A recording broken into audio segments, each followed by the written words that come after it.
Arturo Dark Knight. He's one of our best listeners. Oh, UV. Okay. UV? Did you just say UV? Why is there a chicken in my parking lot?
Hey everybody, welcome back to another RSG Wednesday night stream. I'm Ranger J 1999. I've got the camera a little too close to me here.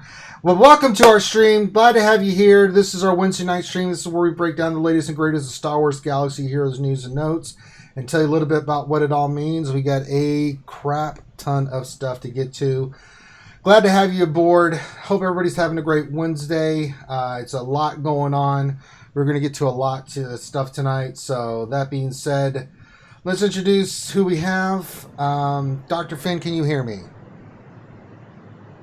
Who is Dr. Finn? Nope. This happens every time with Skype. Dr. Finn, can you hear me? Did Ranger just introduce me? Yes, I did. I said Dr. Finn a bunch of times because I knew this was going to happen. I think so, yeah. There we go. Yeah. It's so odd how that happens, And right? it's only for happens this every stream. time. And it's only for and the then it stream. comes up. It doesn't do this during the lunch stream. I don't know what that is. No, so. I think what happens is it's the intro, and your OBS is trying to normalize it and everything. It's really weird. They hear it fine on the stream, tits. It's just Skype. Yeah, it's just Oh, Skype. Yeah, cool. yeah. Okay. Yeah. So maybe in your video, make it like a little peace sign when it's time for us to go, and then we'll have a visual. Yeah, but it doesn't matter because then Ranger just an intro. So I don't know what else to do. 30-second delay on the video and everything. Yeah. I was like, wait, is he introducing now? I No. don't know. We're switching soon to something else. Yeah, we're getting rid of Skype. I Skype sucks. think it's my reception. It's true. I think it's my reception at first too. Yeah, And then it's not. It's just some weird thing with OBS and Skype. No, it's just Skype. The new Skype is awful. It is. Sorry, it's been awful since they updated it, and there's so many issues. So, but hi. Look, everybody, it's Dr. Finn, Medicine Woman, who will be scooping up your questions. So if you have questions, go ahead and get them in. Make sure you put question in front of there, and the troll Dr. Finn will scoop them up. Isn't that right, Dr. Finn? Of course I will. And also join us, more importantly, well, we have Sir Loki here as always. Sir Loki the lightsaber. Sir Loki, how's a sexy Buddha today? I'm good, man. I'm driving and I'm eating a Chick-fil-A sandwich. Well, man. you It's should delicious. be doing a marathon run right now. He's marathon I would- the Chick-fil-A sandwich. Okay. Yeah. It's yeah. And I have manual windows in my truck, so I do window curls while I'm driving. Yeah. Okay. Yeah. So that happened. So also joining us, as you can hear, she has survived the hurricane. We have the lovely Tits McVenom here with us.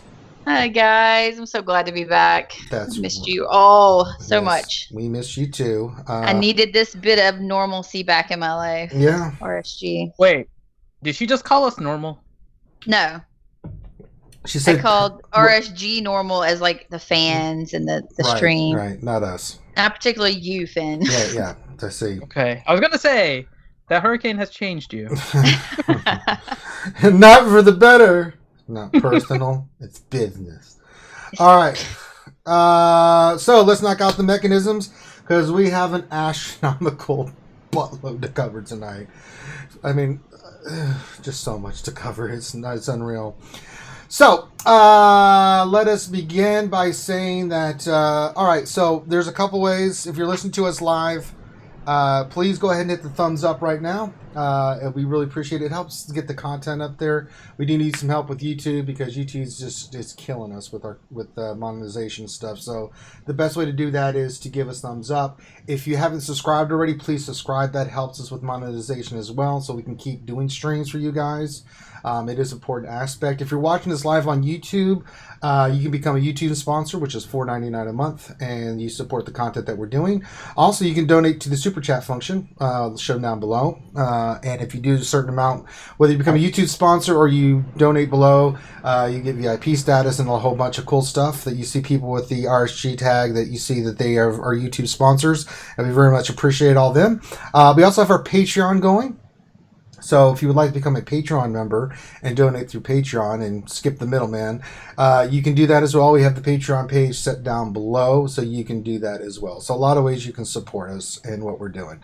So please hit the thumbs up. Please subscribe. Please do all that. We really appreciate it. It really does help us out. So if you want to keep us streaming, it's the best way to it's the best way to help do us. We'll do Patreon, through YouTube, subscribing, thumbs up, all the videos and all the channels that we support. You know, we ask you to do the same thing for those guys that are helping you with what we do.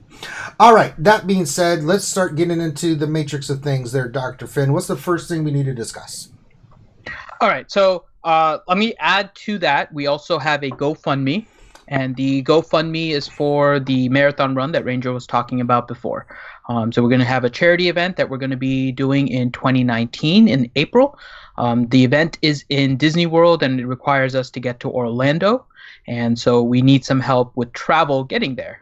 Later on in the stream, and I'll tell you guys right now, since you guys are here at the beginning, we have the announcement of a lot of things that we will be making right after the Meta Report and the Zeta Report. Mm-hmm. We'll announce what the charity is, as well as some of the things we're going to be doing this week in order to kind of help us raise the funds with your guys' help, and hopefully it'll be some fun activities for we you have guys. really challenged ourselves. We really have. So we laid the pain on us, but we'll get into that here soon. So prepare for that. It'll be coming there in a few minutes. We'll discuss all that stuff, but we want to get to some stuff with Galaxy Heroes first, and then we'll break down the rest of the stuff for you folks. All right, so there's that, and then so let's start out with the shout out word of the day. Okay, what's the shout out word of the day? Want to get their words in, and the Don't word tell me it's what I think it is. I would be so mad. It may be what you think it is. I don't know. So the word of the day, because Miss Fake Venom has returned, is Sani. S-A-N-I. Thank goodness. Sani. I thought it was going to be red. Haha, we tricked you. We tricked you. You're so mean. So type Sani in the chat and let her know that you are happy to see her back. Aww. And that will be the shout out word of the day. That was sweet, guys. I thought Finn was doing motorboat right there. No. He did his drum roll. Swamp water. Funny. Hey, Loki. I haven't talked to you in forever either. I missed you guys. We're her normal, which is kind of sad. Yeah. Yeah, you are. Yeah. So We're very abnormal normal. Go ahead and get that word in there so we can go ahead and shout out your name. That's how we do it. It's so Look at weird all the seeing my people happy to name. see I know. that. Mhm. So weird seeing my name just scrolling up. They love you. They love you indeed. Thanks, guys. There you go. So They're like, "What's the Sani?" What's That's Sani? actually my real name nicknames. right. That's what that's what my real name Her is. real name is George, but we call her Sani. So I'm just throwing that out there. George is also short for George McVenom. Her parents were confused. Just throwing George. That suits me. Yeah. I'm a George Costanza, There totally. you go. Yeah. All right. All So right. we have the shout out word of the day that's getting collected right now. So if you want to get your name shouted out, make sure you put that in there. Oh, Luke Thyrocker, no, you didn't. Oh, no, you didn't. Don't look at that. Dudes. Don't look. Don't look. Dudes. Don't look, tits. Bye. Don't They are look, not getting a tits. shout out as a result of that. There we go. No, I just said his name, so it's too late. Yeah, but they're not getting a official shout out from Sani. Because if she's reading it, then she's not reading those. She ain't playing that game. Oh no! Look at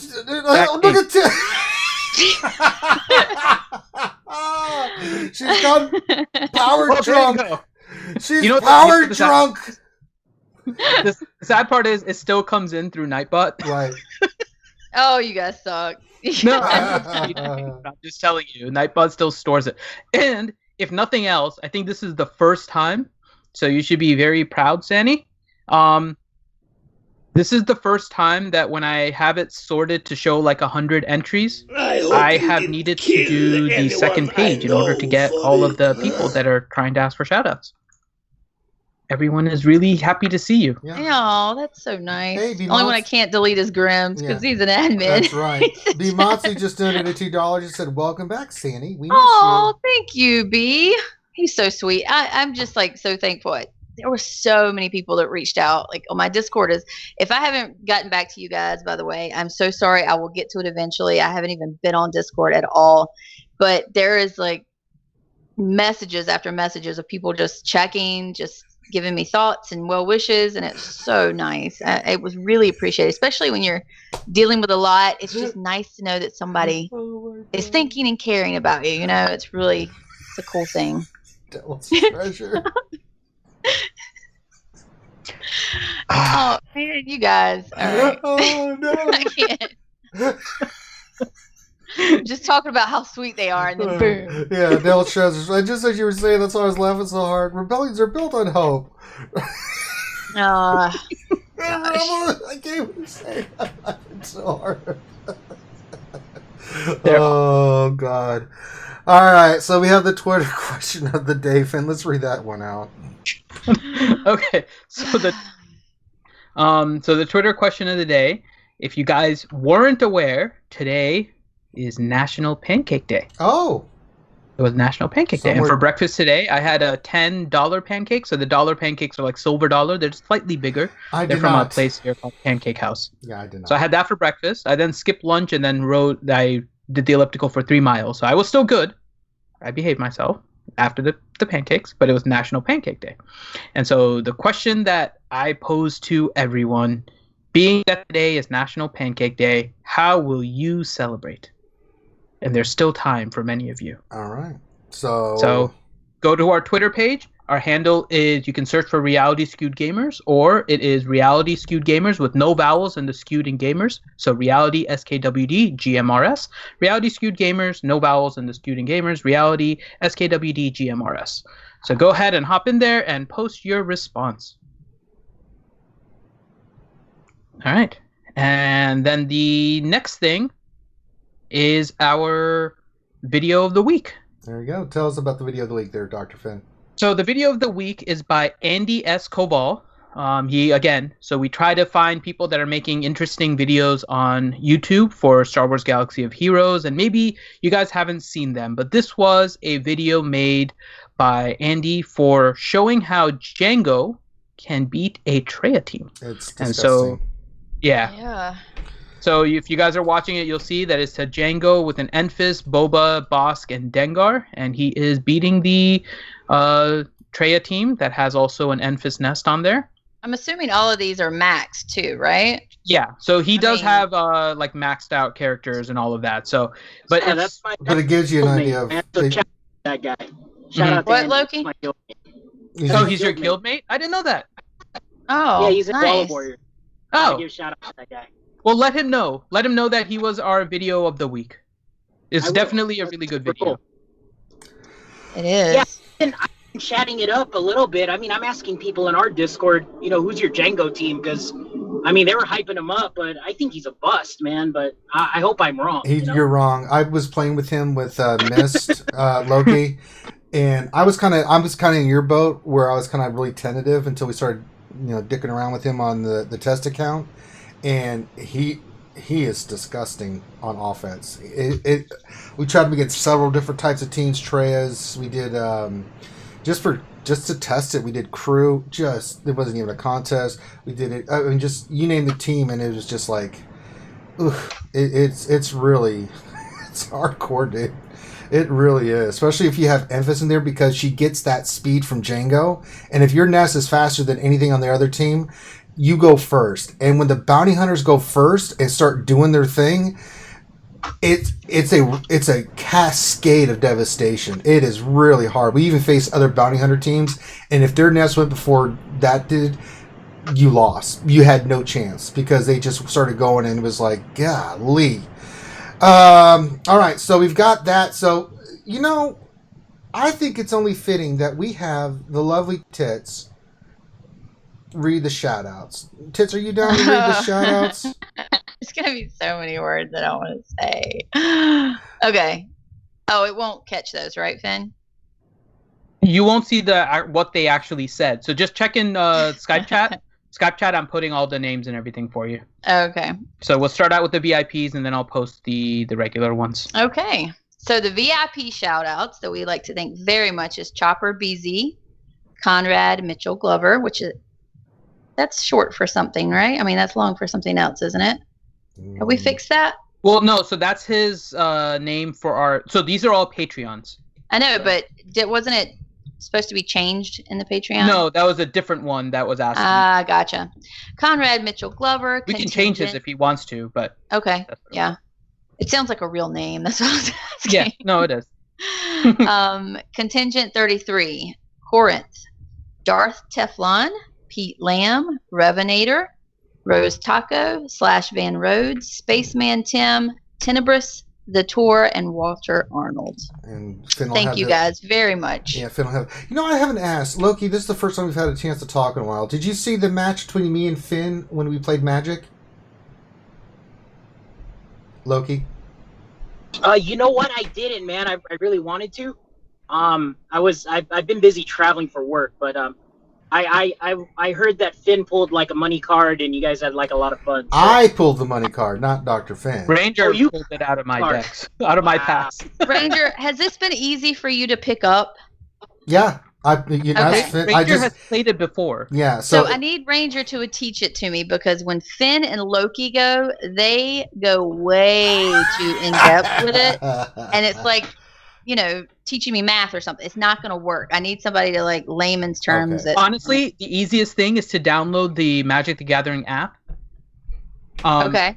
Because you can. I know it's on the Xbox. There's a game on the Xbox that I was gonna pull up. I don't know if that's the same one. It's called Duels, at least on the app for your phone or whatever. But I mean, you don't really have to play like everything. We'll get together. As you go through it at the beginning, it does a tutorial for like all of the abilities. Yeah, we'll go through it too, so you'll be fine. Thank you. So we got the rest of the shout-out names. Okay. So let's rock and roll. I was just kind of delaying until we got that list. There's some practice here. Yeah. It's been a while. I'm rusty. Atomic Fish, Billy Gunn, B. Masu, Brad SWGOH, Captain Obvious, CD Stover 2000, That's a new one. Contingent 33, D. Perks, Darth Bob, Devil's Treasure, Doc Brito, Dylar's Twilight Tactics, Forcemaster 77, Grim, Ham and Cheese, Hellenix from UWOL Corellia and the GRDs, I Bong Hard. Okay, that's a new one, but... That's a new one. Yeah.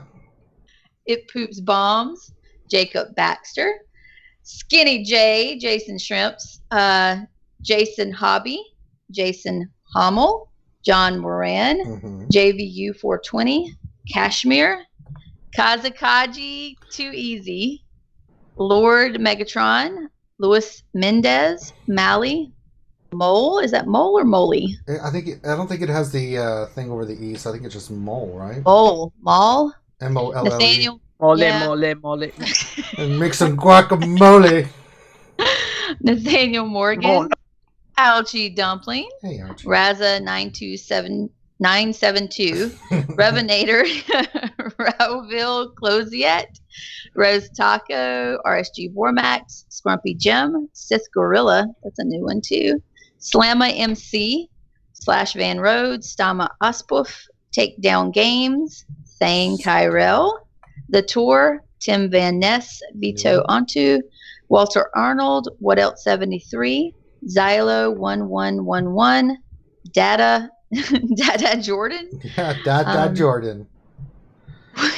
These on the bottom. Anti-shout-outs.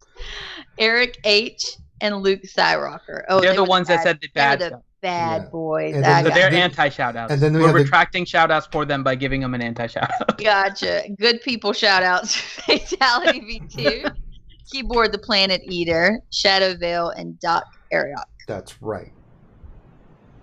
That's nice. There we go.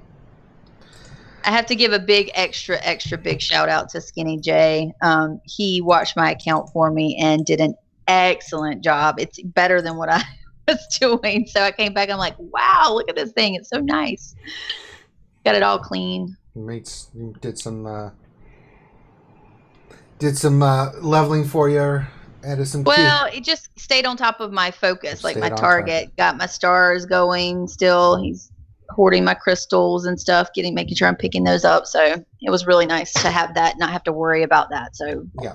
We had huge two thank you people to him. spelling it wrong. If you wanted to shout them. Sure. I see one of them. DSP. Let's see. Mateus put him in- Cavalcanti. Mateus Cavalcanti and No, Darth. DSP is way too off. Yeah, No, that's yeah, that's but. Darth Telly Whack my knacker. Yeah. Telly Whack my DSP says collusion. All right, ladies and gentlemen of the board, I present to you what we have to talk about tonight. Tits, I will help you read tonight because. Oh, Atomic Robot too. Oh wait, He was late. Atomic there- Robot. You gotta Thank be you. on Okay. time. Got to be on time. Stay on target. Okay, what's next? All what are we right, doing? Let's get into it. Let's begin. Oh my gosh, there's so much stuff.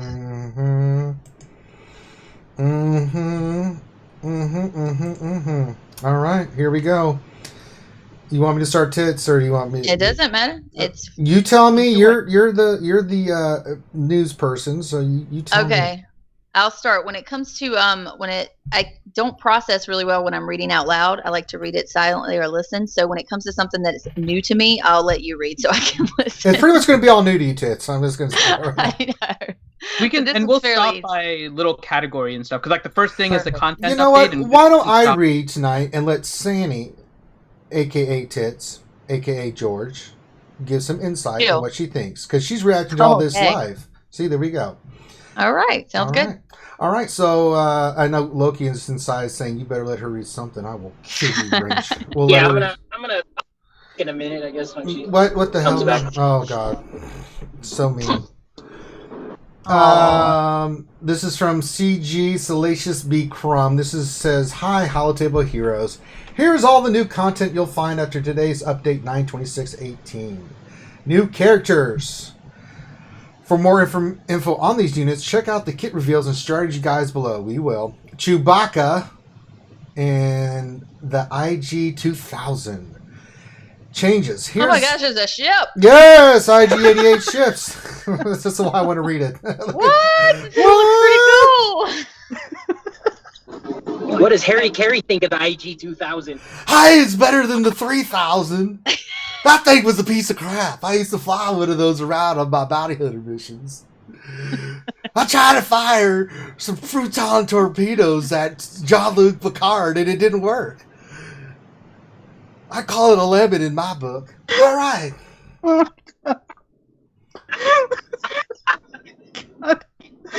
I'm literally picturing a ship firing futons. What do you mean they're deadly? They're missiles and they just explode. I thought you said you shoot lemon photon. No, he said futon torpedoes. I know what I said, Loki. Quit Fruton. trying to interrupt. You're being very rude. Here, why don't you go drink a Budweiser? Have one on me. Beechwood age served in a metal can, Loki. Even you can't deny it. Thank you.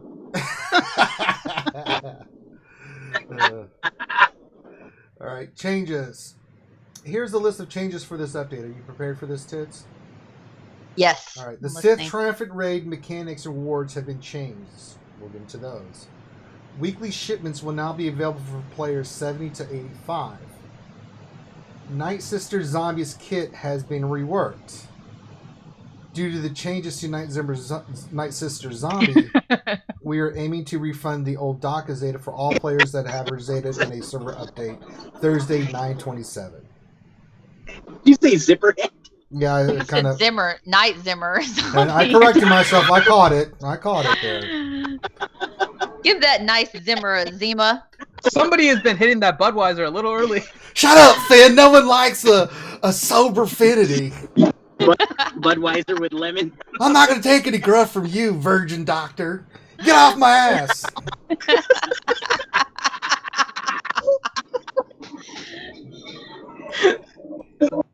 All right, events. One famous Wookiee. Assemble your bounty hunter squad to capture the mighty Chewbacca. Succeed and earn shards for Chewbacca. This begins tomorrow, September 27th. Recommended level 50 or above. Requirements: bounty hunters only. Okay.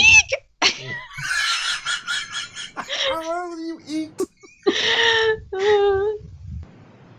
And why would Tits like Chewy? It's not like she's pretended to be Chewy before. She likes big, tall, furry things. I don't know. I What to love Chewy. Love Chewy.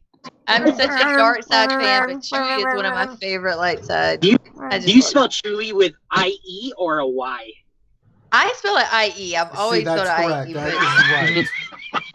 Yeah, it's IE. IE for the character. Right. Oh, okay. There was the word of the day last week was Chewy, but Finn spelled it wrong, and then everybody. No, I didn't spell it wrong. I intentionally spelled it with a Y to be an adjective, not the name, and it confused everyone.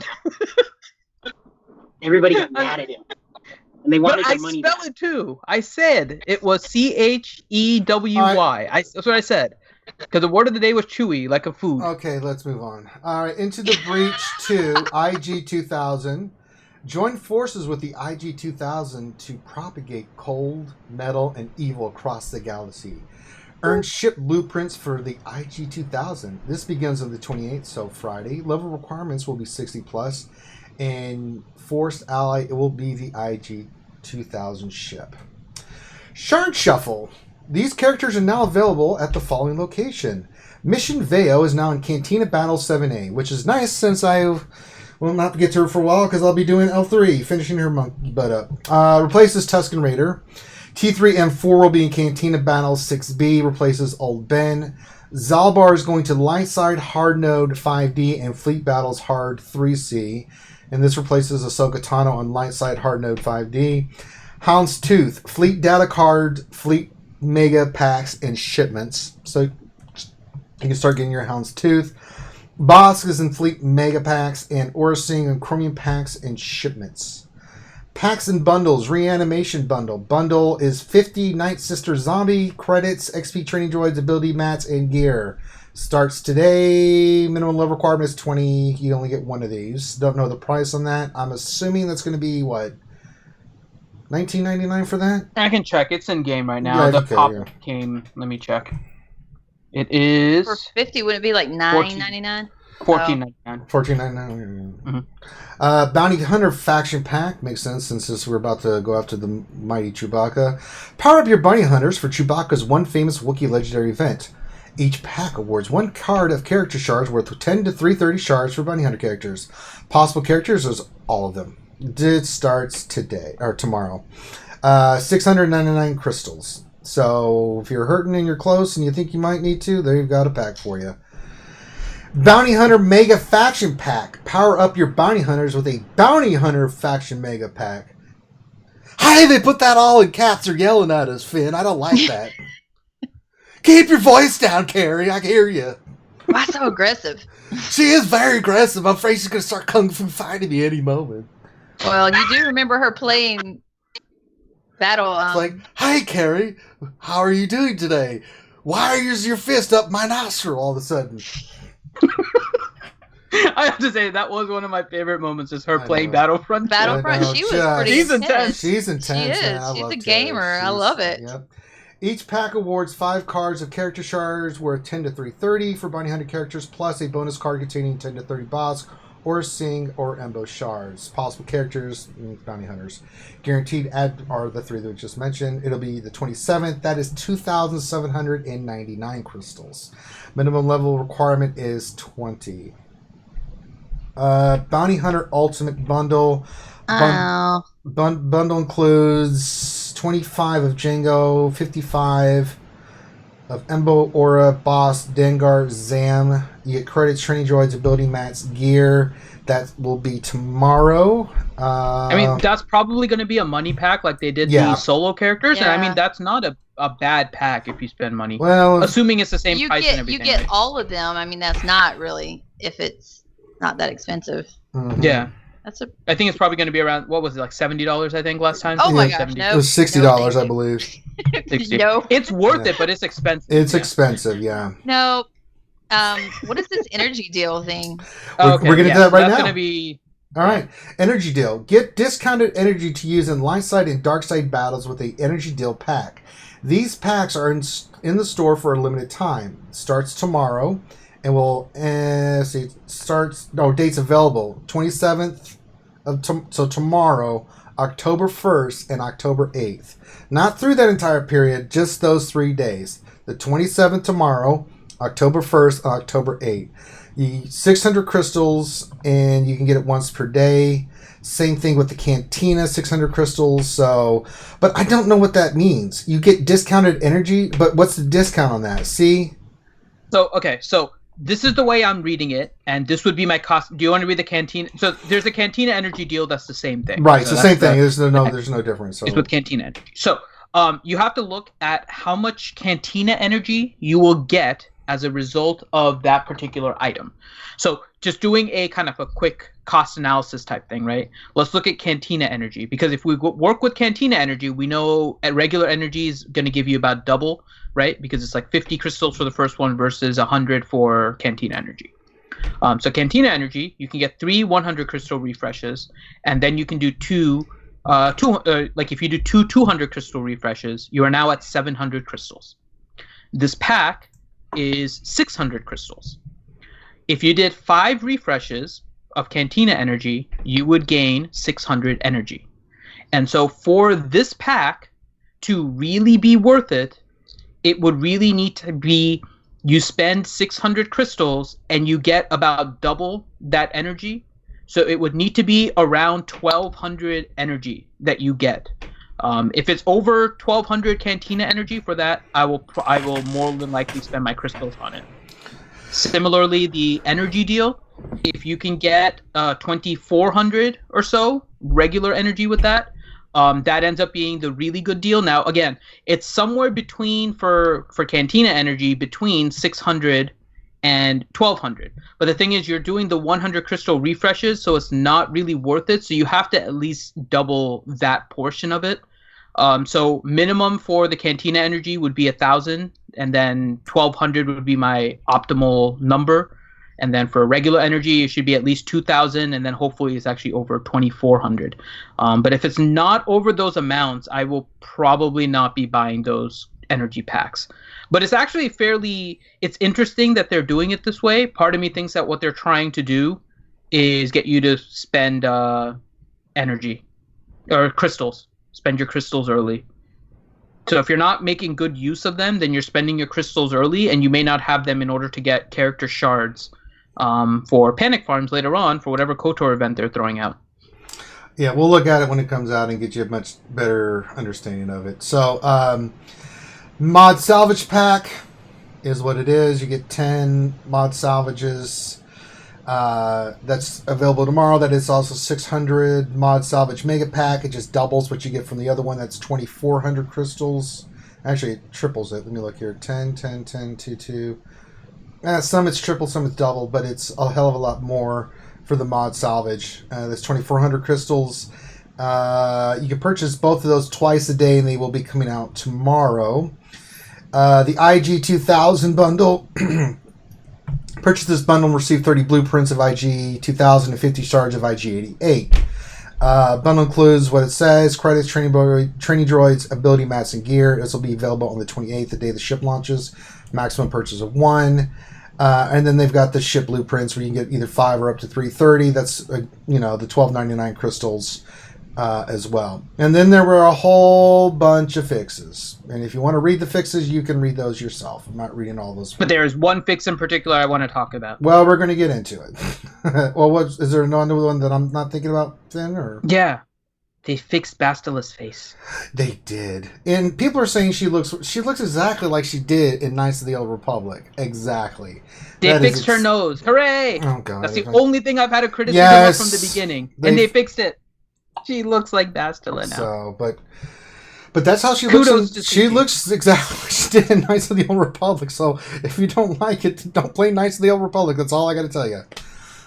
I need to see her. Where is she Yeah. at? In the game. She's already been updated? Yes, she it's has updated been in-game. updated. Yeah.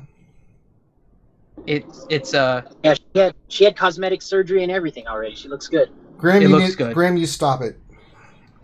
She looks a lot like KOTOR. Exactly Just- like KOTOR. Oh my gosh. I want to give them credit because we've criticized some of their, and it's been like the faces for the most part that it always seems to be the face somewhere that we have like an issue with how something looks, and we go back to like Sabine and all that stuff. But I think they did a really good job with They it. nailed it. Yeah, That's exactly I've got what it she on looks an like. emulator. I've got it on an emulator and I can zoom it up real big. She looks just like from the game. Exactly. Mhm. Yep. Good job, guys. They And her nailed it. butt's so good just because Grande's not here. Oh, for God's sake, no! Shut up. I mean, it is. It is. So tits. So far, all these updates. What are you thinking there? Yeah. I'm still confused about that whole energy deal thing, so I'm gonna have to read that again. We'll see it I mean- tomorrow. I mean, essentially, it looks like there's going to be a pack where you just get a bunch of energy. Yeah. So, So I'm excited that Zalbar is now farmable. Yeah. I love Excited. Zalbar from the game, so that's cool. And Chewy. I'm excited about Chewy. All are right. you ready for Chewy? Mm. I mean, maybe. Don't worry, guys. We'll be doing a roster review with tits on Friday. Dude. We'll get into that in a Ish. little bit. Yeah. So we'll Ready. talk more about that in a little bit. Yeah. So, next one is update on Nightsister Zombie and Old Daka. Hi, and this is from, again, CG Salacious B. Crumb. Hi, Holotable Heroes. We have an exciting few days coming up. Today we have an update with new content, but also a rework to Nightsister Zombie. Due to the changes to Nightsister Zombie, we are aiming to refund the old Daka Zeta from all players that have her Zetaed in a server update on Thursday, 9/27. More details tomorrow about how that will roll out to everyone. All right, so we have So that. there you go. And Yeah. now So we for get those of you into... waiting for Daka Zeta tomorrow. The question I want to know is about the Zetas and stuff I put into Zombie that are now back to 1. Do I get those back? I mean, that's the kind of stuff I'm Wait, wondering Zetas about. on Zombie? If you put a Zeta on Zombie, you got Zetas and stuff. stuff on Zombie. I didn't say Zeta only, Finn. I'd like, the mats that were used to get that ability to, 7, But 8. there's no Zeta on Zombie. So I didn't question. say... Never mind, Finn. You have Yeah, brain don't damage. indulge. Oh, God, it's just ridiculous. My question is, Hey, I'm normal how do according you to determine whether or not to get this refunded Zeta? It's not up to you. Does everybody get it? No, everybody only- that has a Zeta Okay. on Yeah, Daka Zeta is getting can it get back. Right. So how do you determine whether to use the Zeta and put it back on her or put it on somebody Do you else? have Laura? Zeta saved up for Chewy? Yeah. What do you think? I put Then it if on... the answer is no, then you're not putting it back on Zeta. Yeah, there you go. I never had it on her, and I don't think you need So it. wait, So, is Chewy going to be like a meta changer? yep, He will be a meta character. I don't know if he's gonna change he's going to it. change the meta. Let's just be I don't know real. if Is he going to make bounty Yes. hunters viable? I don't know about bounty No, hunters, he's but not- he's really good. His kid in the initial testing and stuff I've seen, yeah, he's going to change. Has some effect on the meta. Will he be meta defining or meta changing? I don't know yet. So No, I think he'll just be part of meta. yeah, I think he will be too. But Well, it kind of is and stuff. So. I think he's going to be like BB-8. Yeah. I don't see him being like Thrawn, though. I mean, dude, Thrawn is like price. He's like timeless, right? As a Yeah. legendary character. we'll see. I mean, he's still using him now, so. We'll go I through hope he's good, man. I mean, I just hope it's not game changer fluff and all that, and I think hopefully he's really good. Mm-hmm. well, we're going to get into it. So Yeah. all right, let's get into this Nightsister Zombie Rework. Begone Paper Hello Fat. This is from CG Top Hat. Hello, Holotable Heroes. We recently announced our intention to rework Nightsister Zombie during our changes to prevent the Critolite strategy in the Sith Triumphant Raid. Our decision to change zombie is to prevent an investment gameplay strategy referred to as Paper Zombie. For those not familiar, Paper Zombie is a strategy in which Nightsister Zombie is purposefully left under-invested gear primarily so that she will be defeated much more frequently and easily in both PvP and PvE contexts. Being defeated frequently is made all the easier since Zombie taunts a lot. And being defeated more often, Zombie is able to activate Asajj Venture's unique Rampage more often, giving Asajj a tremendous amount more offensive turn meter, and consequently results in Asajj doing a lot more damage. At its core, the strategy primarily breaks a core tenet rule of the game.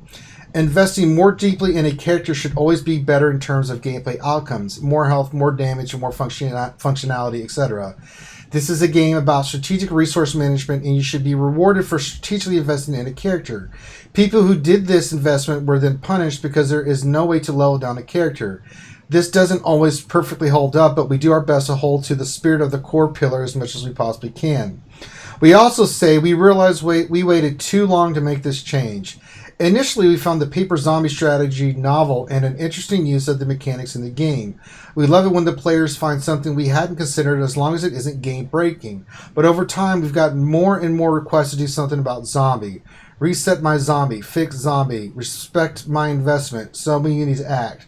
Sorry it's taken us long to fix her. We believe we've done her justice. As a final note, per our previous communications, we will be removing the old data Zeta from all players that have her Zetaed. We're aiming to refund the old DACA Zeta from all players that have her Zetaed in the next update, but we will confirm in patch notes when it goes live.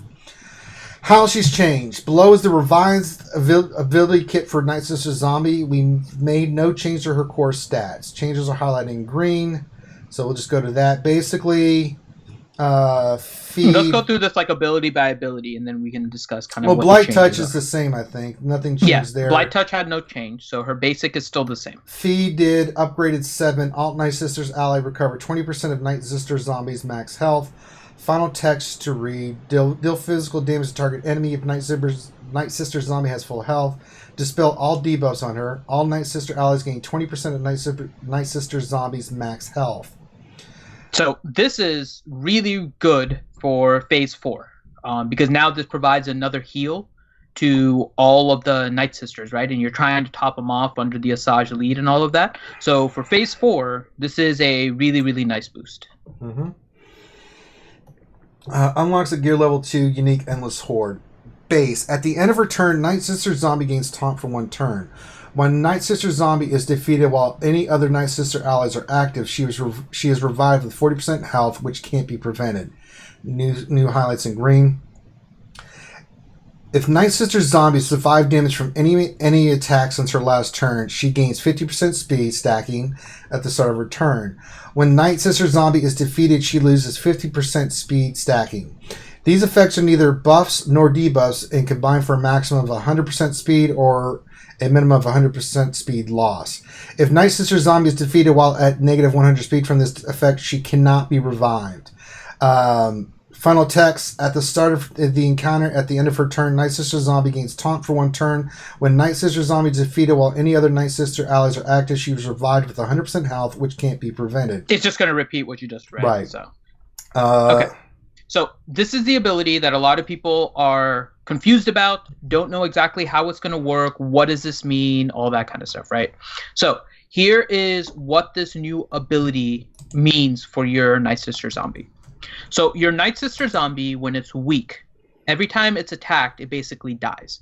So if now you have a zombie that dies with a single attack, it will then put a debuff on your character where it loses 50% speed. If it survives at least 1 attack, right, so it's not going to be squishy enough that 1 attack kills it, it then gains a 50% bonus. And so you're kind of working between this +2 buff and this -2 buff. So, and trying to get your Nightsister Zombie to survive. So when your Nightsister Zombie survives an attack, it gains 50% speed since her last turn, right? And then if she dies, oh well, then she loses the 50 speed, now you're back to normal. If she continues to survive, then she's going to gain the 100% speed. And so your Nightsister Zombie now is going to be ridiculously fast.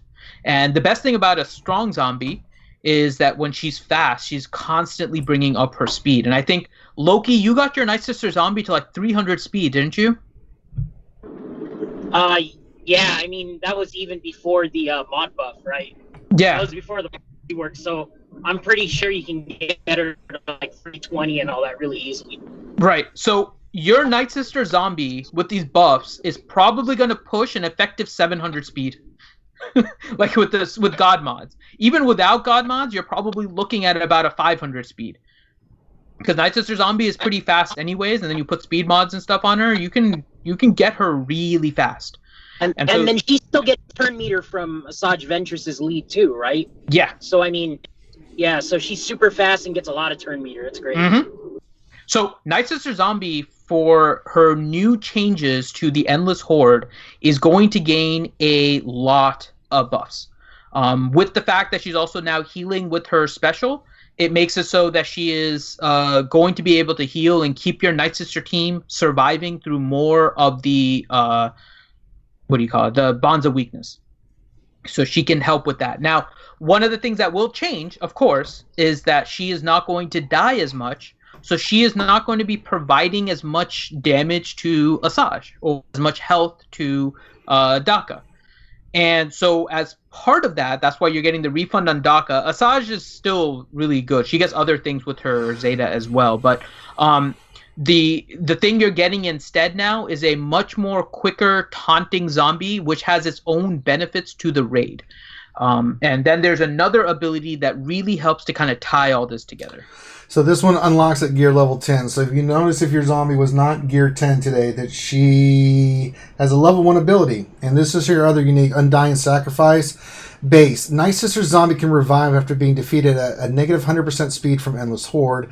The first 2 times another Nightsister ally is defeated by an enemy attack, they are revived, recovering 15% of Nightsister Zombie's max health, and Nightsister Zombie is defeated.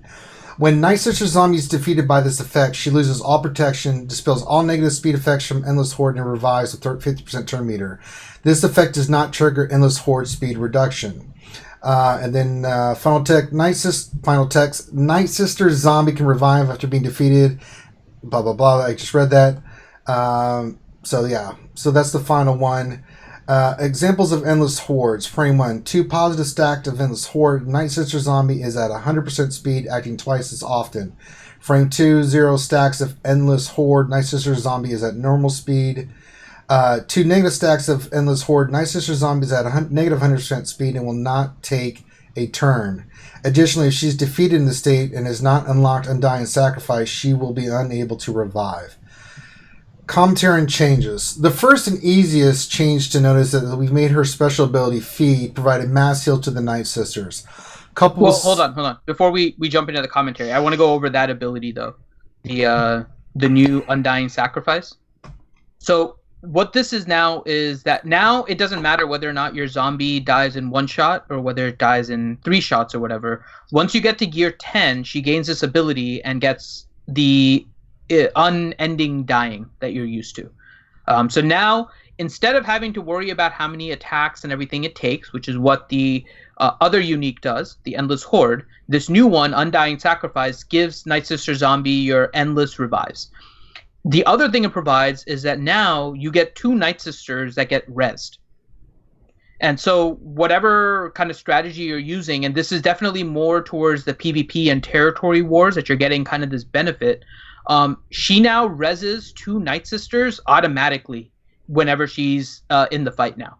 So you don't have to worry about proccing a res with Daka or like getting the ability, right? You don't have to worry about a Talzin lead being able to res by killing somebody with the basic.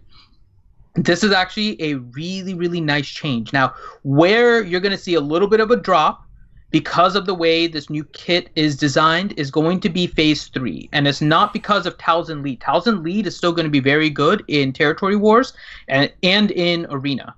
But it's not going to be able to utilize that phase 3 mechanic as well. Because you want your Nightsisters to be dead, the 2 of them to be dead, so that you can constantly call them back from the dead as a result of Talzin's lead. And so you're not going to be able to get that in phase 3 anymore. So Nightsisters is going to be ending up a phase 4 squad. Skelterix did do some work with this team and basically said that in phase 4 it can end up with similar damage as Paper Zombie. And so it probably will get close to it. Again, it's a little bit of a different thing, right? You're not getting as much damage, but you're getting increased survival. And so lasting a little bit longer in the fight can make it so that you can balance out the damage. But again, you have to make sure that your character is set up for that. You want to make sure that your Nightsister Zombie is going to be fast, because you're going to want to take advantage of that 100% speed bonus that hopefully Nightsister Zombie is going to get. But as all part of that, the main thing just to remember is it's just tweaking Nightsister Zombie. It does hurt phase 3, but it doesn't really take away from phase 4. And what it does provide is going to be a lot more viability in territory wars. Characters like Bastila, for example, was one that used to be able to take out. You can kill Nightsisters with Bastila, and you probably still can. But now, once you remove the taunt from a Nightsister Zombie, for example, you're not going to be able just to take out the Daka and then be fine, because Daka is going to res as a result of Nightsister Zombie's new unique. And so it will give your Nightsisters a lot more viability in Arena and in Territory Wars. Now, will it be meta in Arena? Probably not. Nightsisters still have a lot of weaknesses to them. In Territory Wars, though, you might see a lot more of Nightsisters with Enfys Nest on defense. So just kind of keep that in mind as well. All right, commentary on changes. The first and easiest change to notice is that we've made her special ability Feed provided mass heal to the Nightsisters. Coupled with some of the other changes, we wanted to help make up for some of the power that the Paper Zombie strategy provided for Saj in the Triumphant Raid, so we added the heal to help bring the team up as a whole. Next, we've altered Endless Horde. We left zombies' constant taunting and reviving intact, but we've added some new mechanics to it. Endless Horde is now a way for Nightsister Zombie to gain speed and lose speed. If Zombie is damaged and lives, at the start of her next turn, she gains a stack of Endless Horde and goes 50% faster. If Zombie is defeated, she loses a stack of Endless Horde, goes 50% slower, and resets the damage counter for purposes of gaining a positive stack. If Zombie has 2 negative stacks of Endless Horde and is defeated, she cannot be revived. This was the first step in dismantling Paper Zombie, make constantly dying result in a useless zombie. Now we need to make a reason to go deep on investing in Zombie. We've created a new unique ability for Zombie called Undying Sacrifice. This ability unlocks at gear level 10. At its base level, the ability prevents the permadeath in Endless Horde. Zombie can now be revived after being defeated at 100% speed. Additionally, you wanted to add a way for Zombie to clock up a few extra deaths, so Undying Sacrifice allows Zombie to die in place of another Nightsister twice. This does 2 things. 1, adds some more defeats to fuel Asajj a little bit more, and 2, resets Endless Horde's negative effects, allowing Zombie to take a turn and taunt again. To prevent her new unique from adversely affecting her, being defeated by Undying Sacrifice does not reduce her speed via Endless Horde. Do note that if Zombie has revived charges left on Undying Sacrifice and all her allies, including herself, are defeated at the same time, no one will revive and the battle will end. PvP experience. And so that's probably referring to the final part, where they go AoE crazy once they enrage and all that. Right. Otherwise, typically a full death Nightsister usually doesn't happen. But yeah, so that's just referring to the end, that you're not going to be able to revive at the enrage. All right, PvP experience changes. If the Nightsisters were difficult to deal with previously, they will have become even more difficult to defeat now that we've updated Zombie. Teams that used to have an easy time beating them in the past will have a much harder time, and in some cases even lose their ability to defeat the Nightsisters. Additionally, once Undying Sacrifice is unlocked, Zombie will be able to get out of Fracture, Isolate, and Buff immunity whenever her new unique triggers. This will keep her taunting throughout the match and properly protecting her allies no matter who she faces. In general, the Nightsisters' PvP presence has been improved, and we think they will return to the meta. No, they will not. Although not to the previous dominance they originally enjoyed. I'm sorry, I disagree with that statement wholeheartally. I don't think it's going to be arena meta, but again, I think it's going to be territory wars that you may start them again. When they say return to the meta, when I think of meta, well, I mean, so Grande said this before, right? Usually the territory war defense teams tend to be the last 5 or 6 iterations of the meta, right? They're all some of the more dominant teams that have shown up in the meta previously. It's not necessarily just what's currently there, right? No. But they said in general the Nightsister PvP presence, and we think they will return to the meta. I mean, they're talking about PvP though. Well, Territory Wars is also PvP essentially. I mean, it's not really much different. I don't think so. Sorry. Okay, so I'm fine with saying that they're talking about Arena, but I would say that Territory Wars is definitely PvP. Well, they were already part of Territory Wars. I mean, essentially it is. I mean, it is player versus player, right? You're fighting some other players. I'm not arguing that point, Finn. I'm just saying that I don't think that they're a part of that. No, there are people that have said that they've beaten Treya team with them. Will they switch from offense, defense? I mean, will that switch up in Territory Wars at all? I think they might end up being a little bit more viable on defense. Now, so we know that the basic counter for Nightsisters is Imperial Troopers. Right. And so how this new zombie fares against Imperial Troopers will be the first key. That's going to be kind of the main thing you're going to be looking at. It does help against the abilities, right? Because now with the Undying Sacrifice, if you put, let's say, a Fracture on Zombie's going to gain that 50% speed. And then if you kill somebody else, the Undying Sacrifice is going to give that person, that other Nightsister, just revive it. Nightsister Zombie is going to die and come back with no protection, no longer has the debuff, and is now coming back with, if you started out with like 250 speed or something, she's going to come back with 375 speed. And she's probably going to go again really, really quick and get her taunt back. And so for the teams that are reliant on Fracture or like a health, like a buff immunity or something like that, they're not going to be able to break through that. They mentioned Isolate as well. So just anything where you're trying to keep Nightsister Zombie from taunting, that's going to kind of break. Imperial Troopers is not based on that. No. And so Troopers may still be able to take them out. The difference is you're going to have your Nightsisters. Your Zombie is not going to die as quickly, right?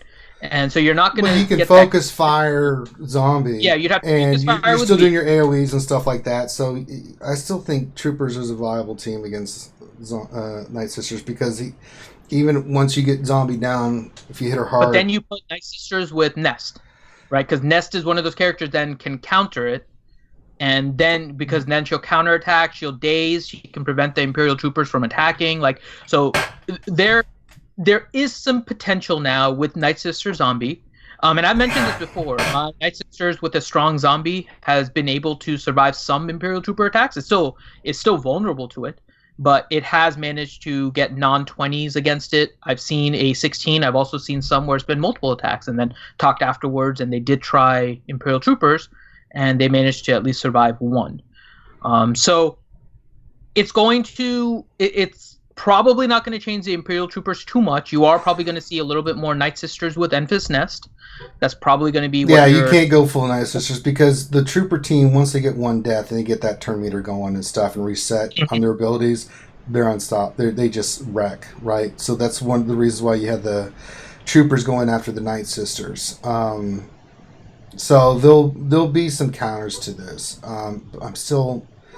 Let's just read through the PvE experience changes. The PvE experience is likely to be the most varied amongst players. For those that were using Paper Zombie in the Sith Triumphant Raid, they will see their scores drop fairly precipitously. Paper Zombie teams will no longer be able to solo Nihilist in Phase 4 of the Rogue Sith Triumphant Raid. Paper Zombie is dead. For those players that have invested in Zombie, Tanky, or Fat Zombie, and invested in Undying Sacrifice, they may see some increased difficulty in setting up the perfect attempt in Phase 3, but should see their scores improve in Phase 4. They should also see Zombie taking a more active role in contributing to the team rather than acting solely as a passive means of boosting Asajj stats. We think that this should result in Paper Zombie having issues moving forward. We look forward to your feedback on these changes. Yeah. So Phase 3 is going to be pretty much dead. Phase 4, what you'll end up with is more attacks by your Nightsisters as a result of the heal from her special. So you might be able to increase the volume in order to get more attacks. The Phase 3 is going to be the biggest hit, I think. Yeah. Phase 4 is going to see a little bit, but Phase 3 with Nightsisters is nearly gone with the way this works, because that one was reliant on zombie dying with the DACA Zeta. And this has a big effect on Asajj. Her lead. Those heals boost Asajj, right? Mm-hmm. The heal, yeah, because now it triggers her leader ability, and everyone's going to keep on gaining turn meter a little bit more. So it's just kind of a different mechanic that you're doing it, right? So phase 3, I don't think you're going to be running anymore. Phase 4, you're going to increase the number of attacks, and the question then becomes, does the number of attacks balance out to some extent, maybe not fully, but to some extent, the damage that you were gaining as a result of zombie dying? And that is, I guess, yet to be seen, right? Because you're going to get a really fast zombie, you're going to get additional taunts, so you're going to have not any focus fire necessarily on your Talzin, on your DACA, on your Asajj, which increases their survival. You'll be able to get more heals up on the rest of them with your Talia and your Talzin, because they'll, assuming your zombie is fast, she's the one that's going to be taking pretty much all of the hits, and so you'll be able to heal up from the bonds of weakness damage a little bit quicker. And so your other characters are going to go a little bit faster. So you might be able to make it up in volume. So we'll have to see how it all plays out. But yeah, I mean, I don't know. I'm happy with the change, to be honest. I know I'm kind of indifferent because I really don't care or give a crap about Nightsisters that much. However, I love them. I mean, I think they're a great team. I'm just not invested like I am like Sith and stuff when I think of teams and stuff. I don't know why. Just in my brain. Trust me, I've invested hard in them. I got Zetas on all the night, So they were really fun and easy to play as a mid-level to early in-game level player. As far as for territory wars, territory battles, they're just a fun team, easy team to play.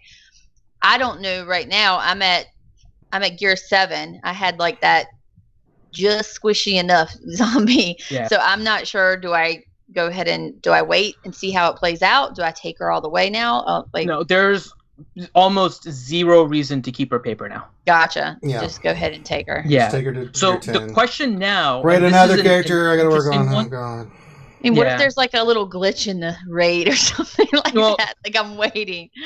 So here's going to be where one of the questions comes in, and it's going to be interesting.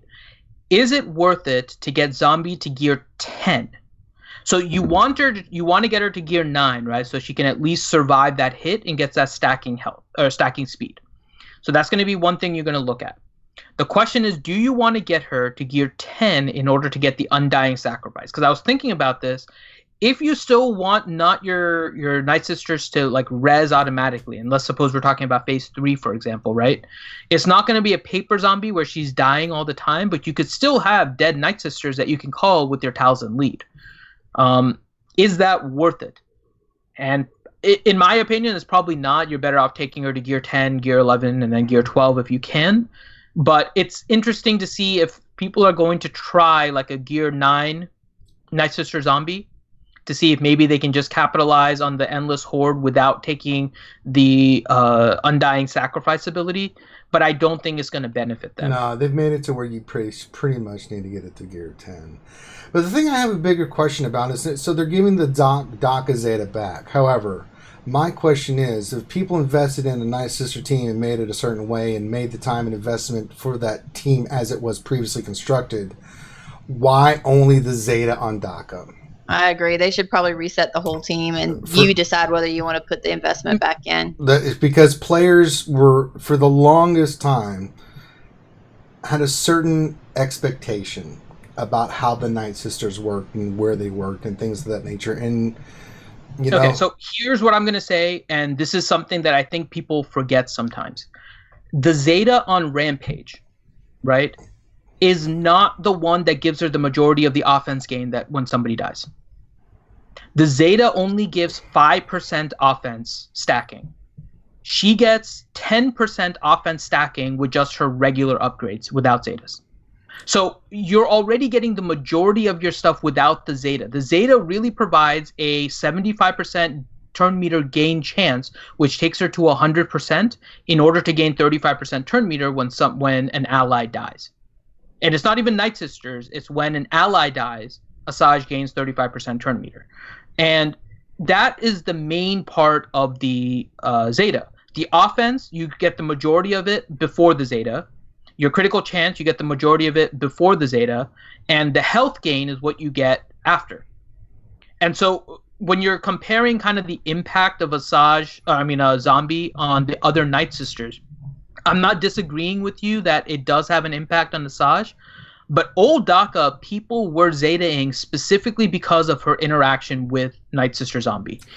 There is really no other way to trigger Daka's health gain to the point where she is gaining it as fast without Nightsister Zombie. Because another ally is revived while she's active, right? And the only way to constantly revive like that is Nightsister Zombie. Like, that's how it works. But otherwise, you're relying on her special, right? Well, so, I'm going to push back, Finn, because even if it's the smallest 1%, 2% change, it's not the point. People had an expectation of how this team worked. And it should be up to the players who have invested... I don't know what. But it doesn't really change. That's your opinion of it, Finn. That is not what other people think. You have to think, well, how they look at this. And even if it's the smallest change in how they did this, right? People had a way that they invested in the Nightsisters, maybe even money back in the day, right? This is how this team works. This is what I'm going to invest with Zetas and stuff because this is how I can use this team. Right? There was an expectation there. You've changed the expectation. So you're telling players they can't use their zombie the way it is now. It's been reset, right? Now it's been made a certain way. But then players have no fallback. It's either accept it as is. You get the Zeta back for Daka, which I don't think there's any disagreement on that. But the rest of the team is like either take it or leave it. You don't get any refund. Why would I invest in this team? I don't like it the way it is now. But then you're asking for a Zeta refund anytime they do any rework. Yeah. If people are going to invest money in this game, they should have that right. I'm sorry if they... Okay, so you're coming at it from a different mindset. Okay, so that's fine. So because what you're saying is that if they change something and it changes the way something works together, then you should be able to get a refund of the Zeta. If that's your position, that's fine. I don't necessarily agree with it, but it's fine. Because then what you're saying is like when they change another character, let's just suppose, for example, we know they changed Emperor Palpatine, right? Emperor Palpatine got a rework. He got a new Zeta on his lead. Vader was the lead before that for Sith and Empire. The lead on Emperor Palpatine negated Vader. I'm just trying to come. Yeah, I'm just trying to come so at they this. could have. They under the same logic, they could have refunded Vader's Zeta if you put it on his leader ability. But they didn't have. But just because they updated. They did a rework. They reworked. Right, they reworked throughout the progress. Right, but it was an upgrade. It wasn't what people perceived to be a downgrade. Now we can argue whether but. I'm just trying to argue the other side. But now you're looking at the quality of the change, right? And so it's not the quality of the change; is that there's a change that changes. The Palpatine one was an upgrade. But everybody looked at Palpatine and it was an upgrade to up, right? But people view this and look at the mechanics and think of it as a downgrade, right? It changed, and it, whether we think it is or not, there are players out there, and I just want to make that. Yeah, no, I agree. But I can say from a person coming with a strong zombie, right, and being unable to go back on the zombie, this is a huge upgrade for me. Like, this is a big change. And so part of this goes also to the intent of the game, right? The intent, and they said it from before, they kind of let it go too long. And I think, again, we've discussed this before. That was their biggest fault. They let this go on for too long. The paper zombie, they let it seem, and they've said it as much, that they allowed this to be they thought it was intriguing. They even wrote it in this post. They thought that it was intriguing that people were using the paper zombie, and they were trying to see how people did it because they liked the player ingenuity and all that, which is their kind of prerogative, right? But the fact that they let it go this long was the biggest problem. I'm just and this is not my position. I'm just taking the position of the other side because I really don't care. We do that all the time. You don't see me ranting or going crazy on this stuff. So okie dokie. I'm reading the chat. I understand. It out enough. Yeah. I see both points of views. Yeah, I'm just throwing it out there for people to because there's a lot of war Ranger, and I going. do agree though. They waited too long to make this change. Oh, big Absolutely. time. The biggest problem was they made it seem like Paper Zombie was acceptable, and that's where you started the divide in the community. But they did admit that they waited too long on that. At least there's that. Did. But I agree with Ranger. Most people, not all, but most people that Zeted the Nightsister team did it because of the way Paper Zombie worked. So I can see Ranger's point, but I can also see yours about not changing every rework team. I mean, like I think Nathaniel said it. A good compromise would be to give the Zetas only back. Yeah. And let people decide what to do with them. I don't know what the right answer is. I don't have the answers. I'm just bringing out all the arguments because people in chat have been going at it, all day. So I just want to bring up the viewpoint of one side versus the other. I don't care who has the majority opinion. Nobody's right or wrong on this. It's just how people feel, and it's important to discuss that. So let's move on to the next subject. I'll say so this, we though, also have really quick. I agree with you. It would be nice if they did give the refund. It's not surprising to me that they didn't, but I think it would be a nice gesture if they gave the refund for the Nightsisters. But again, I don't think they needed to outside of DACA. They probably don't. Yeah. So Zoe Faye donated $1.99 to the zombie tax relief. Hey. Hey, Zoe. And it's been okay. All right. Next on the agenda. Nightsister Zombie change incoming. Top hat note. Or are we done? I don't really know if we need to. What are we looking for in this one, Finn? So there's a comment by Top Hat. So there was again some questions about the incoming zombie change and that kind of stuff. Okay. So for the endless horde, and we just kind of discussed it, she has to be damaged in order for that speed attack to stack. So it's not that you can just go through one turn and then just gain it automatically, right? So the question essentially was, if based on that wording, does she have to be hit or does she just need to survive for that turn? And she does need to take damage before gaining that stack.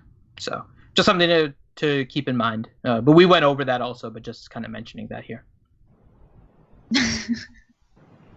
All right. Okay. That's it. All right. Moving on to the next thing. What's the next thing, Finn? Your favorite. Oh, the meta report. Holy cow, we went from one great subject that made my ass hurt to another. Hey. Oh, goodness. The meta report brought to you today by Poop Smelling Perfume. When you really want to repel men and get them away from you at a bar, use Poop Flavored Perfume by Chanel No. 5. Wow, I didn't know Chanel was doing this kind of thing. They do some weird stuff. Let's look at last week. So that was last week. Mm-hmm. This week. Last week. This week. The Pac-Man still looks the same there, Dr. Finn. Yeah, we still have the Pac-Man. We are... I mean, it's nice to see Traya there instead of Palpatine in the Pac-Man. So Treya's keeping her place in the top. Yeah. So it's interesting. The Darth Maul lead is new since I've seen it. Yeah. Mm-hmm. So it's one of the teams that people are trying for RNG. I don't know if it's in the squad list. Let me see. I don't think it's going to show up, but I'm pretty sure it's the Maul with the triumvirate and either a Sith Trooper or something. What's and the mechanic there they're going for? What? Yeah. They're going for like an evasion lead with a triumvirate to see if they can gain turn meter faster. So if you don't have like the speed mods, right, in order to compete, some people are putting a Maul lead because if their Nihilus goes first or something and tries to deal damage and you evade it, then you gain all this turn meter and then your team can kind of go next.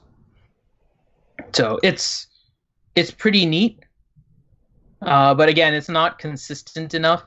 And there's so many abilities that make it so that evasion doesn't matter. Mm-hmm. If you run a Thrawn, Fracture can't be avoided. If you do Isolate, that's guaranteed. Annihilate is guaranteed. So there's a lot of abilities that evasion doesn't matter for. And so it's a RNG play, probably for some people that don't have the speed mods.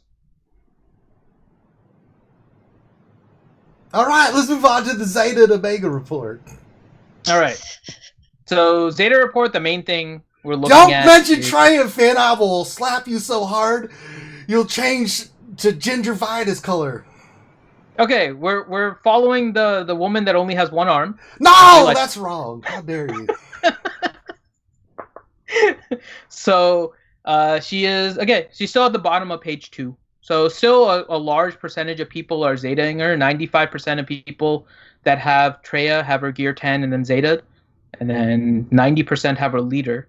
So it's still one of the most highest percentage Zetas. Now, what's going to be curious is, given the amount of time that they've told us, do you think that Chewy is going to be along the same percentages as Treya? No. With his uniques? No? Yes. I didn't know we were doing future tellings here, Dr. Finn. I mean, why don't you look at your crystal ball and tell us, you moo-moo? I think one of Chewy's, the loyal friend one, is probably going to be about 75% at open, and his other unique is probably going to be a little bit lower. I don't think a lot of people are going to save 2 Zetas for him, so I'm going to guess that the other one is probably going to start at around like 30% or something. So I think he's going to be heavy in 1, though. Probably, I'm guessing again, close to 75% Zeta on Gear 10 Plus. Well, this has all been fascinating. Remember, the Meta and Zeta Report brought to you by a poop-flavored perfume from Chanel No. 5. Ladies, get it today! Would you wear that, Tits? I like Chanel No. 5, but I wouldn't wear poop Chanel No. 5. That's a good call, Sandy. Nobody wants to say you smell like poop. Nobody does. I mean, if you walked into my room if I was your patient, I'd be like, "Hi, Nurse Sandy. You smell like shit today. What is going on?" I can tell you, it's happened before. Being a nurse, you do tend to get stuff on you occasionally. I would have to increase my level of body odor to counteract your smell. I'm here to get better, not worse. Zoe says you need to start wearing some crazy bottle cap glasses when you start doing that voice. That's a good call.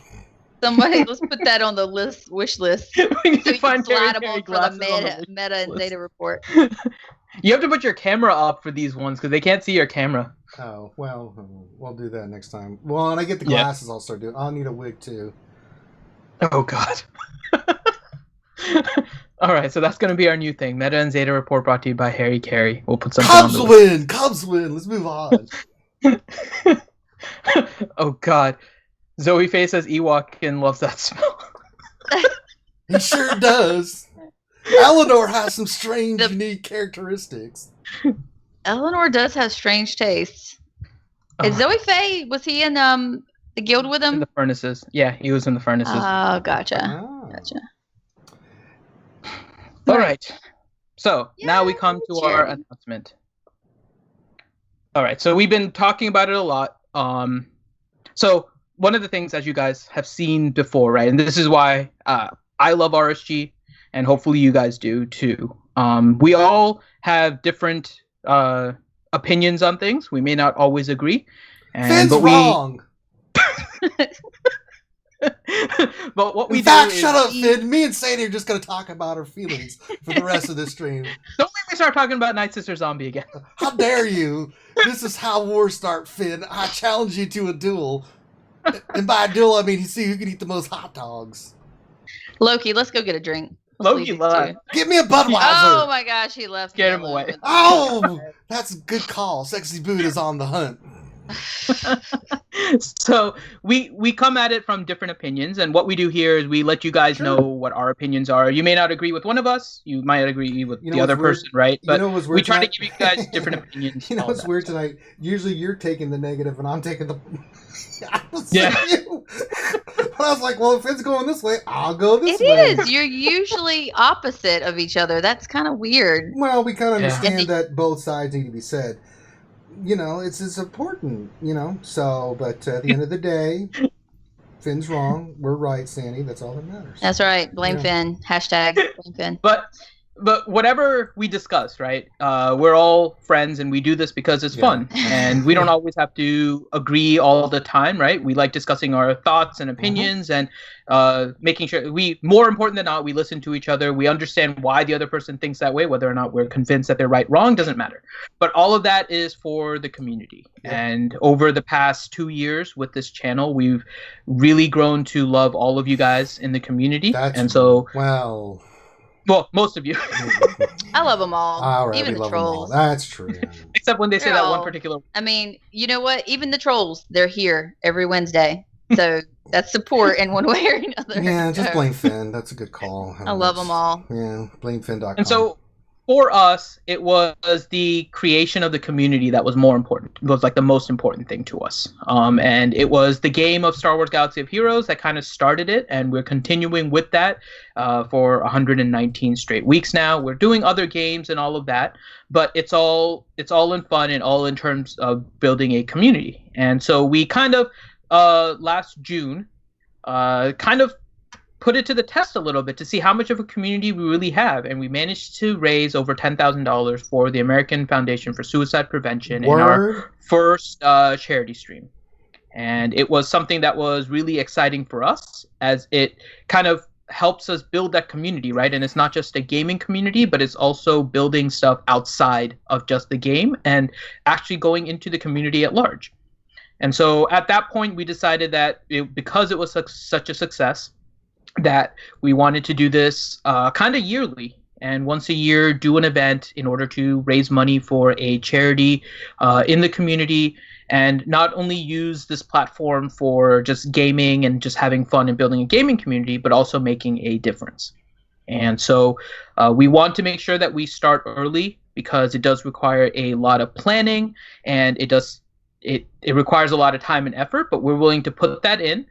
Because you guys do support us so much. And so part of that, we have the GoFundMe available, where you guys can donate and help us get to Orlando. And then we're going to start beginning our campaign for the charity. And the announcement that we're making today that's big is the announcement of the charity that we're going to be fundraising for. And the charity is the American Cancer Society. So they're obviously a really big charitable organization. And I think a lot of you guys are familiar with that. So American Cancer Society we've been in talks with them, and they are really supportive of us and the channel.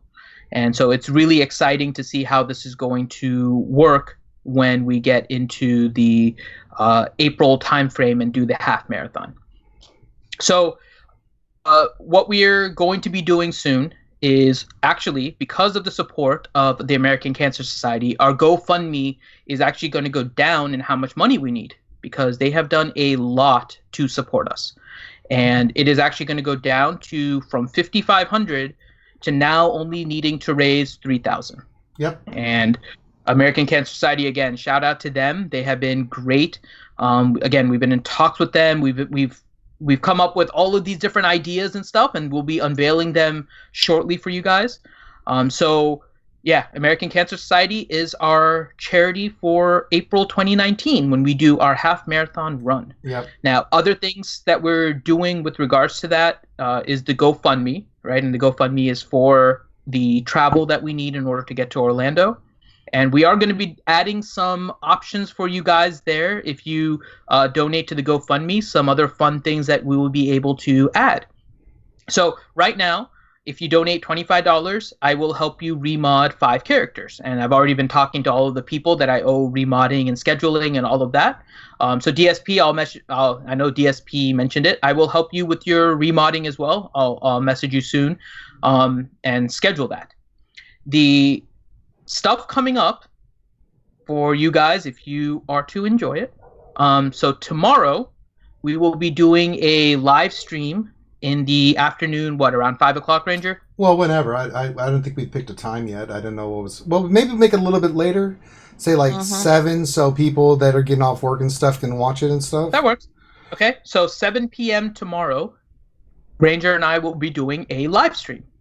And if you guys donate $10 to the GoFundMe, you will be able to suggest the bounty hunter team that Ranger or myself will be using for the Chewy. So you can pick whatever leads and stuff that are eligible. Shit I do for you guys. Get ready for 6 hours of ridiculousness. You're doing it for the American Cancer Society. You're doing it to Remember get us that. to the American Cancer Society run and doing all of this. So yeah. again, And everybody's had that affect them, so it's very important. I think Darth Bob and also my dad Dextronic, died they're of all cancer. in there saying I think we've all been affected by cancer. So. Yeah, everybody. If I have to sit there and die 600 times to Chewbacca, And I'll be there too. God. So I'll be getting my stream and everything with Rangers, and you can when you donate to the GoFundMe, you can write who you want to do the team, and then also which characters. And we'll show you all the characters and stuff tomorrow before the stream, so you guys are able to suggest that. So $10, and you guys can suggest it, and we'll try to run through it. We won't beat it on the first try. I tell you that right now. Doubt it, because you guys aren't going to give us the good teams. We have several accounts to play with too. You can go always try with to get up to mine. a Zam lead. But she's going to get... No, I do it. If you guys are more interested in seeing us test it with our characters, we can always end the battle early as well. Right. So we'll be doing it with you guys tomorrow. So that's one of the things. The other thing is Miss McVenum's roster review. That's right. Oh, Miss McVenum's Troll Fest roster review. Right now, the roster review is available to those that are the Palpatine or the Revan level donators. And so that link is coming through Patreons. So if you are a purple or a gold Patreon, then you get a link to Miss McVenum's monthly roster review. But because we're trying to raise money and all of this, if you donate $20 to the GoFundMe and you put in the comment that you want a ticket to the McVenom roster review, you will get the link to the McVenom roster review. That's so scary. So that will be on Friday, right? You want to do it on Friday or Saturday? Yeah, we can do it Friday, Saturday, whatever. Yeah, it'll be Friday or Saturday. But we'll let you guys know the time. But you'll be able to get the access to the roster review. So that's one of the other fun things that we're. So much fun. Last time it was so bad. God. It was Once we start looking at our mods, it just gets angry. awful. And one of the other things that if you guys haven't seen, we are working on a webpage. I have to update the description in the YouTube video, but it's actually realityskugamers.com. That is our new website. And so if you go to realityskugamers.com, we are building out the webpage. We're going to put more of the information about the events and everything by tomorrow evening. And as part of that, we will have an option. It'll probably be 20 as well. For the events page, if you guys want to put a story or something, whatever you want, it can be about cancer. Yep. All those it we can want. be about just you in general, but we're giving you guys kind of an option. We will put a paragraph and whatever picture and stuff you want directly on our website for the event page that we're going to be building for this event. Yeah, we will have an event page for the actual run when we start raising money for the actual charity. And we're going to share all those stories on there. So if you put in the GoFundMe, we will put that on as part of the notes and stuff. So we'll put it on our webpage as well as we want you to be able to share your story. Society page that we're building. Yeah, so we have a few things that we're working on here, and again, we're trying to get the GoFundMe done first, so we have all of our travel secure, and then I think we can tell our goal. Yep, we're going big time. We're going big time. Right now, our goal is 17,000. Is what we're. We can do it. It's still April. We have till when do we have? What's the cutoff? We got like date? 8 months. Yeah, we got some time. We're gonna do lots and lots of different things. And remember, if you guys donate, you're helping us get there. And we're gonna stream the run. We're gonna stream all of our shenanigans and antics. Also, anybody that wants to come and join us, please come join us. We can do it as a huge RSG group. Yep. And do the run together. It's gonna be a lot of fun. If you haven't checked it out. Finn, do you have the link in there for them to actually check out the run? And not yet, but if you guys want to run, just message me, and I'll give you some detail, because there are some details with the codes and stuff. So just message me, and if you guys think you will be in Orlando in April, and you want to run with the RSG crew, let me know, and we'll do that. We're also going to have, that you mentioned it, I forgot to mention this one too. The charity run is actually really cool. It is the Run Disney Star Wars Rival Weekend, and so it's a very Star Wars themed stuff, so it seemed very appropriate for us. And it is a half marathon, and then along the route there's going to have like pictures and like that kind of stuff, like characters that you can take pictures with and all that. So it's going to be a pretty fun run that we're going to be doing. And as part of it, we'll put the price there, and I think it's going to be $25. If you do $25, you will get exclusive access to certain pictures that we'll be taking. So some of it we'll be sharing with the community, but we're also going to have a special set of pictures that we're going to be giving only to those that are going through the GoFundMe. Once the GoFundMe reaches its target, we'll be closing that off, just so you know. So if you guys are interested in getting those pictures and stuff of ourselves plus whoever from the RSG crew is, or the RSG community that wants to join us, yeah, you will be able to get access to that with 25. And so I'm going to be putting all of that details in the GoFundMe by tomorrow afternoon, probably, with those options. And so you guys, when you donate, make sure that you put in the comment in terms of what you want. So if you donate $25, do you want the 5-character mods? Do you want access to the pictures? Whatever it is, as you donate, please make sure that you specify that. And all people that are donating to the GoFundMe, your names will be put on the back of the shirts that we are going to be running with when we are at the event, and for the shirt that we're going to produce afterwards for sale to everybody. So the one during the run is just going to be for us, so we have something there. But afterward, we're going to be selling a shirt where all the proceeds are going to go to the American Cancer Society, and those will also have your names. And so, yeah.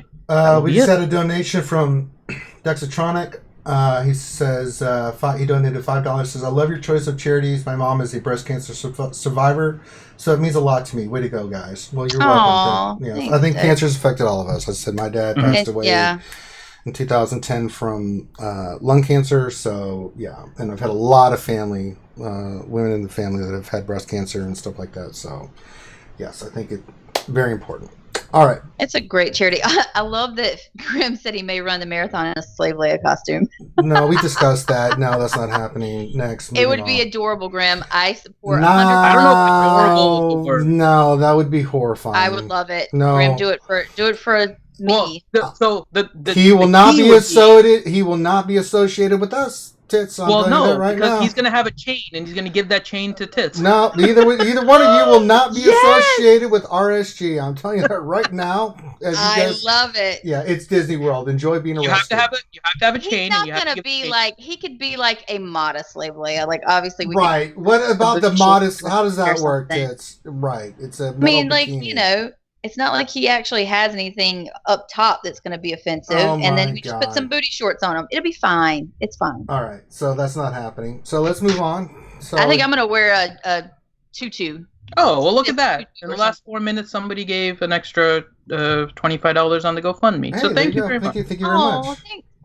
This is going to be fun. I think it's just going to be fun. Even if you can't go, it's going to be a fun event to watch. We'll be streaming live and doing fun stuff there. So for you guys, and even the after party, we're going to have tons of fun on the after party after if we don't die from the marathon. Well, of course, we're going to die. Yeah. All right, let's move on to the rest of the stars because we got a lot of stuff to get to. You should mention that, right? We're trying to make a weekend of it also. So if you guys are in the Disney area, we're gonna go into the park on like Sunday and stuff. Or Saturday, so if you guys want, and Sunday. Okay. So yeah, so both days. So remember, I've seen a couple questions already. If you want to know about the entry fee and where it is and what the details, just message Finn. He'll get you hooked up. All right. Mm-hmm. All right, let's move on. We've got some more information here to cover. So Sith Raid changes. Again from CG Salacious Speak Crumb. It says, we've released Mods 2.0, and now the top question on everyone's mind is, when and what are the Sith Raid changes? We will be launching the changes detailed below, along with the release that has the legendary Chewbacca in it. But today I want to talk you through how we are improving the Sith Triumphant Raid to feel less time-consuming and more rewarding. The majority of these changes do not impact the heroic tier, as we still want this to be a difficult milestone to work toward, but the path to get there shouldn't be as arduous. We want players to master the mechanics while building up a solid roster to be able to complete higher tiers of the raid. As we discussed in our previous post, we are improving the rewards in 2 ways. First, we're adding mod salvage to high tiers to give guilds a reason to move up to tier 6 or heroic. Second, we're removing some of the challenge gear from the rewards that you're already earning from the daily challenges and giving you a better chance to get gear you need to progress to the next tier. We also want to lessen the feeling of what on earth do I do here that may make you feel like you need to restart the raid multiple times to get a decent damage score. Part of this feeling is from the learning curve of the complex raid, and that we believe is natural. This should decrease as you play the raid more and figure out the nuances to the mechanics. The other piece, though, is some of the denser mechanical difficulty that is driven by Nihilus Annihilate and Trey's lightsabers. Both of these mechanics are hard to predict and often drive people to start over when things don't go as planned on the lower tiers. Finally, we've reduced the raid boss health across the board in every tier except Heroic.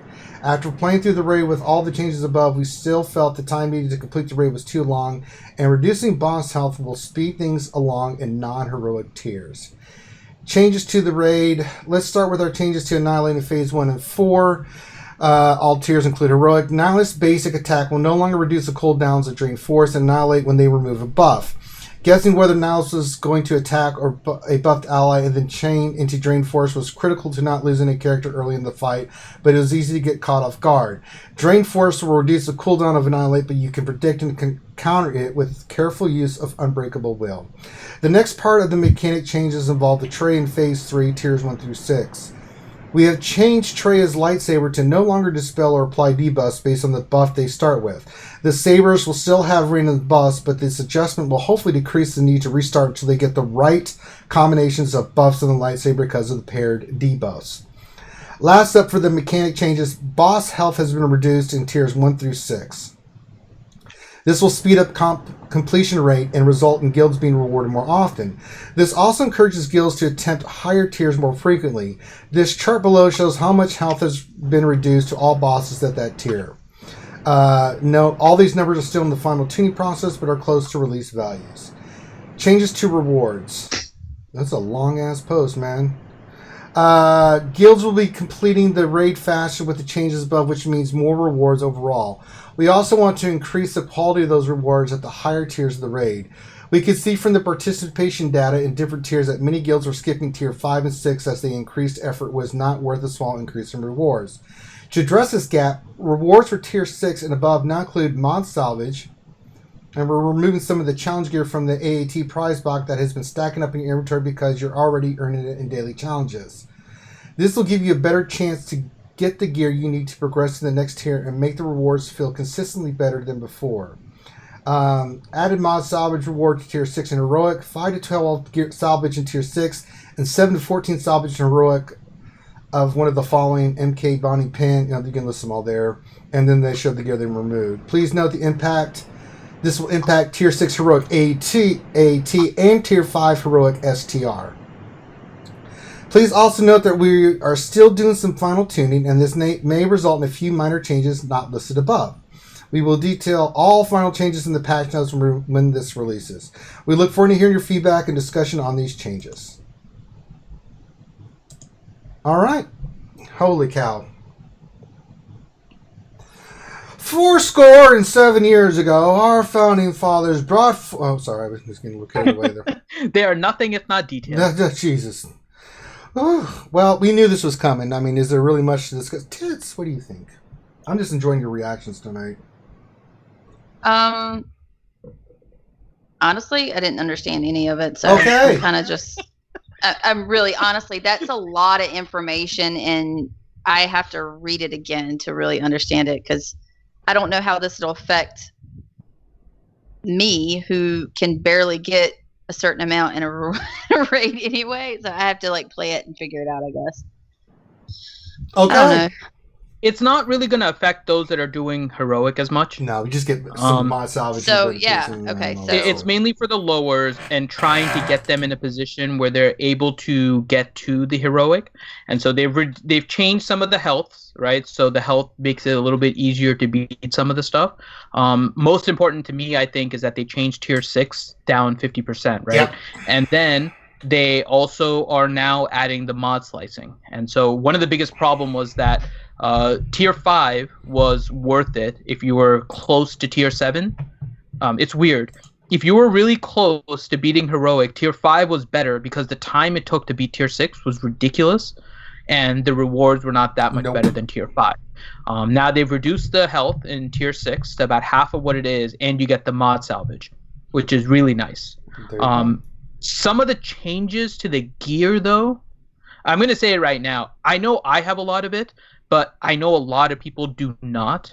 It is the but you can get it from just doing the dailies or the daily challenges. But it's almost like the same for some people, right? They're at the point for that one in particular, it's almost like Carbantes, where you can get Carbantes from the challenges, right? But it feels like you're always low on them. There's a lot of people, and it's on the higher end, so I'm not going to say that it's like the majority, right? But it is the higher end players, the more invested players. Lots of them are low on those eyeballs, the Mark 8 biotech implant salvage. And I know they are not happy about that. Again, they're probably basing this on overall community and how many they have. I know I have a lot of them. Would you say you have a plethora? I have a... Then shut up, Finn! Cornucopia. I have a cornucopia. So, I think that one is one maybe they want to reconsider, just because of the way that the community does need them at a high value. And I know a lot of them have made their voices known on the forums and whatnot. The other ones, they don't have a huge amount of usage for whatever reason. Like the Fabric Tech, I would expect also to be in kind of a similar scenario, because both the Biotech and the Fabric Tech are used with pieces that you can buy from the regular shipments for crystals that are actually reasonably priced. Like the other black eyeballs, the rarer ones, you can buy for a good price from there, and then you'll need those, so many of those stupid black the freer eyeballs. ones. So yeah, just something to be looking at. I'm not saying necessarily they need to change it right now. Maybe see how the community as a whole kind of takes it. But I know that one in particular is one that they are not happy about, and so it might just be something to consider. All right, Finn. It's time to talk about my friend Chewy. Do you want to read it, Tits? Yeah, let Tits read it. Yeah, let's let Tits, you take this one because my voice is going. All right, Tits. Okay. My friend Chewy. Let me pull it. You better do a good job of reading this. Chewbacca. Okay, so this was posted on the 22nd. Chewbacca, light side attacker, rebel, scoundrel, and smuggler. So scoundrel, rebel, attacker, and smuggler. He's going to have all those tags? Yeah. Yep, same as OG Han from the Rancor Raid. Mighty rebel attacker who guards the weakest ally. Abilities. His basic is overcharged shot. Deal physical damage to target enemy and inflict tenacity down for 2 turns. Special 1, pulverize. Cooldown of 4, dispel all buffs on all enemies. Then deal physical damage to all enemies. Chewbacca gains offense up and critical chance up for 2 turns. This attack ignores defense. Furious Bowcaster. Special 3. Cooldown of 3. Deal physical damage to target enemy and stun them for 1 turn. Then if the target has no protection, reset pulverize ability cooldown. This attack can't be evaded. This is Unique one. Can I say this real quick? It's the same attacks you see in Battlefront 2. Perfect. Is it really? Yes, I just used Chewy in the last Battlefront. Furious Bowcaster, the pulverize ability. Yeah, this is great. Okay, keep I going. love the look of that pulverize. Oh, it just looks cool. You should see it in game. You launch people and you stun their butt. It's awesome. You know what we should try and do is do like a side-by-side of using an ability in like SWGOH and compare it to Battlefront 2 and see if the animations are that close. Yeah. So where was that? Here we go. Furious Bowcaster. Special 2. Deal physical damage to target enemy and stun them for 1 turn. Then if the target has no protection, reset pulverizes ability cooldown. This attack can't be evaded. Unique 1 is the Loyal Friend. It's a Zeta. At the start of the battle, grant guard to the weakest ally and Han Solo until Chewbacca is defeated. Chewbacca assists when a guarded ally uses an ability during their turn, doing 20% less damage, limited once per turn. When Chewbacca deals damage to an enemy, he and all guarded allies recover 3% health and 3% protection. Guard can't be critically hit, immune to daze and stun, plus 25% critical chance. That's pretty cool about the guard. Can't be critically hit, immune to daze and stun. Raging Wookiee. Ranger Wookiee. Ranger Wookiee. And he's angry and ranting. I'm going to have to call it that now forever. Chewbacca is immune to ability block and cooldowns increase. When Chewbacca deals damage to an enemy, he deals bonus damage equal to 20% of their max health. When Chewbacca takes damage from an attack, he gains plus 25% offense and plus 25% critical chance until the end of his next turn. When Chewbacca or a guarded ally takes damage from an attack, reduce Furious Bowcaster's cooldown by 1. Oh. And then it has all the Game Changers videos. Yeah, that's pretty much it for the post. So what do you think, Miss McVenom? I mean, I'm trying to go back and look and scroll through what I thought was cool. I think that first Zeta is pretty awesome. Yes, so like one of the biggest things and with the this, guard can't be critically hit, immune to daze and stun, and then plus 25% critical chance for somebody like you would put Ray Han on the team, maybe. you realize that. the biggest implication, right? What is the biggest? Less RNG in Phase 3 of Heroic Sith. Mm-hmm. Because Han doesn't need to get tenacity up from Chirrut. Mm-hmm. Oh. Oh, no, you didn't. You know who would somebody? So you want people that have high crit chance, right? I mean, would that be beneficial? Somebody like Leia, would she be good to have on a team like that? I love you Leia. can, I wish but she the thing could. is he's giving crit chance, right? And then Leia also has a buff. Right. So you don't necessarily need to have a high crit chance character. In fact, if you have a high crit damage and like a middle crit chance, that's where you'll get the most benefit. Gotcha. Ooh. So, what is it going to need? What do we need to unlock him? Bounty Hunter. As far as, I know, but like what level do We'll have we need to to make him see. We'll have to viable, you see, think? but it's a legendary, so you'll be able to get a 5, 6, or 7 star Chewy. We don't know how difficult each tier is going to be, but you have to have the bounty hunters congruent to the star level. But is he going to be really good with? I mean, you're going to have to obviously put the Zetas on him for him to be really good. Well, right. At least one. To me, I think it's the loyal friend Zeta that's going to be the I think, one. yeah, I agree. Raging Wookiee is good, but I don't think it's going to be as critical, but it's going to be one that you want. I would kind of put it in the same light as R2. With Well, his, I mean, all the assists with a guarded ally, anybody that uses an ability, he would assist, right? How long does the guarded last? Wait a minute. Well, keep in mind, that's not his Zeta ability. So the Zeta portion of the Raging Wookiee is that he's immune to ability block and cooldown increase. Oh, I thought it was he assist with the Zeta. No, that's all the regular part. It's just that first part, Chewbacca's immune to ability block and cooldown increase. So it makes him really effective against a character like Nihilus, right? So he can be used in an anti-Sith team if you have that Zeta. If you don't have that Zeta, then maybe not against that particular team.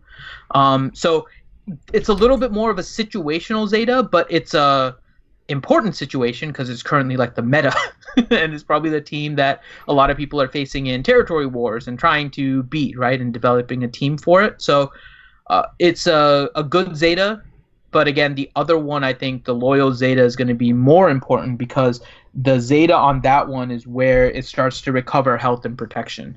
And with the amount of assisting that he does against a Traya lead, you need that recovery of health and protection. Otherwise, you're going to keep on dying to Traya's lead. And that's going to be no bueno. All right. So my next question is about how hard is he going to be to gear? Is he already up on We don't know yet. Yeah, he's on GG. Is he on GG? Okay, I hadn't seen it yet. He was on GG. I already looked. So his hardest stuff, from what I saw, you're going to need 3 stun cups. Oh, my God. You're going to need 4 stun guns. Oh, my God. And that's from the full gear list. So some of that may be in the items to get to gear 12 as well, if you want to stop at gear 11. But yeah, so it's 4 stun guns. There were 5 total Carbantes. 4 of them is going to go to the stun guns. I forgot to check whether or not there's a thermal detonator there. Let me check now. There is. So it looks like it's going to be 1 full thermal detonator and 4 stun guns. Then you need 4 of the black eyeballs. And 3, and then 3 of the stun cuffs. Those are kind of the hardest ones. There's some other ones. You need 2 of like the Fabritech data pads. So you need a few of the gold gears. Then the rest of it's all kind of scattered around a little bit, but somewhat easy to accumulate. But yeah. Chewy. All right, next post here we have I'm expecting Chewy Legendary to be nearly impossible. Best focus. So you were just asking about the difficulty, right? Yeah. Yeah. So Damage wrote, Thrawn was not difficult at all. The only reason it was... Oh, let me go back up here. It says, that's what it says. No, that's a good start. Thrawn was not difficult at all. The only reason it was is seen as difficult is because one guy set a benchmark at Gear 8, and that was then assumed gear requirement to get it. Don't gear Phoenix, they can do it at Gear 8 anymore is a waste. FTR, I did the Thrawn event at Gear 10, which is a long way from max, and it was unbelievably easy. People using the bare minimum to finish events, and they complain it's too hard. Cat Gasp. I've said multiple times that Thrawn event was tuned for Gear 10 at the high end, and you're right in that people try it at a lot at Gear 8 a large number of times. Our data confirms this. I wonder who they're talking about there. I don't know. Essentially banging their head against the wall until they get very, very lucky. I don't know who they're talking about here, Finn. And an effort to try and mitigate that, I put the gear tuning recommendations and descriptions of the tiers in the forthcoming Chewbacca event. Hopefully that helps.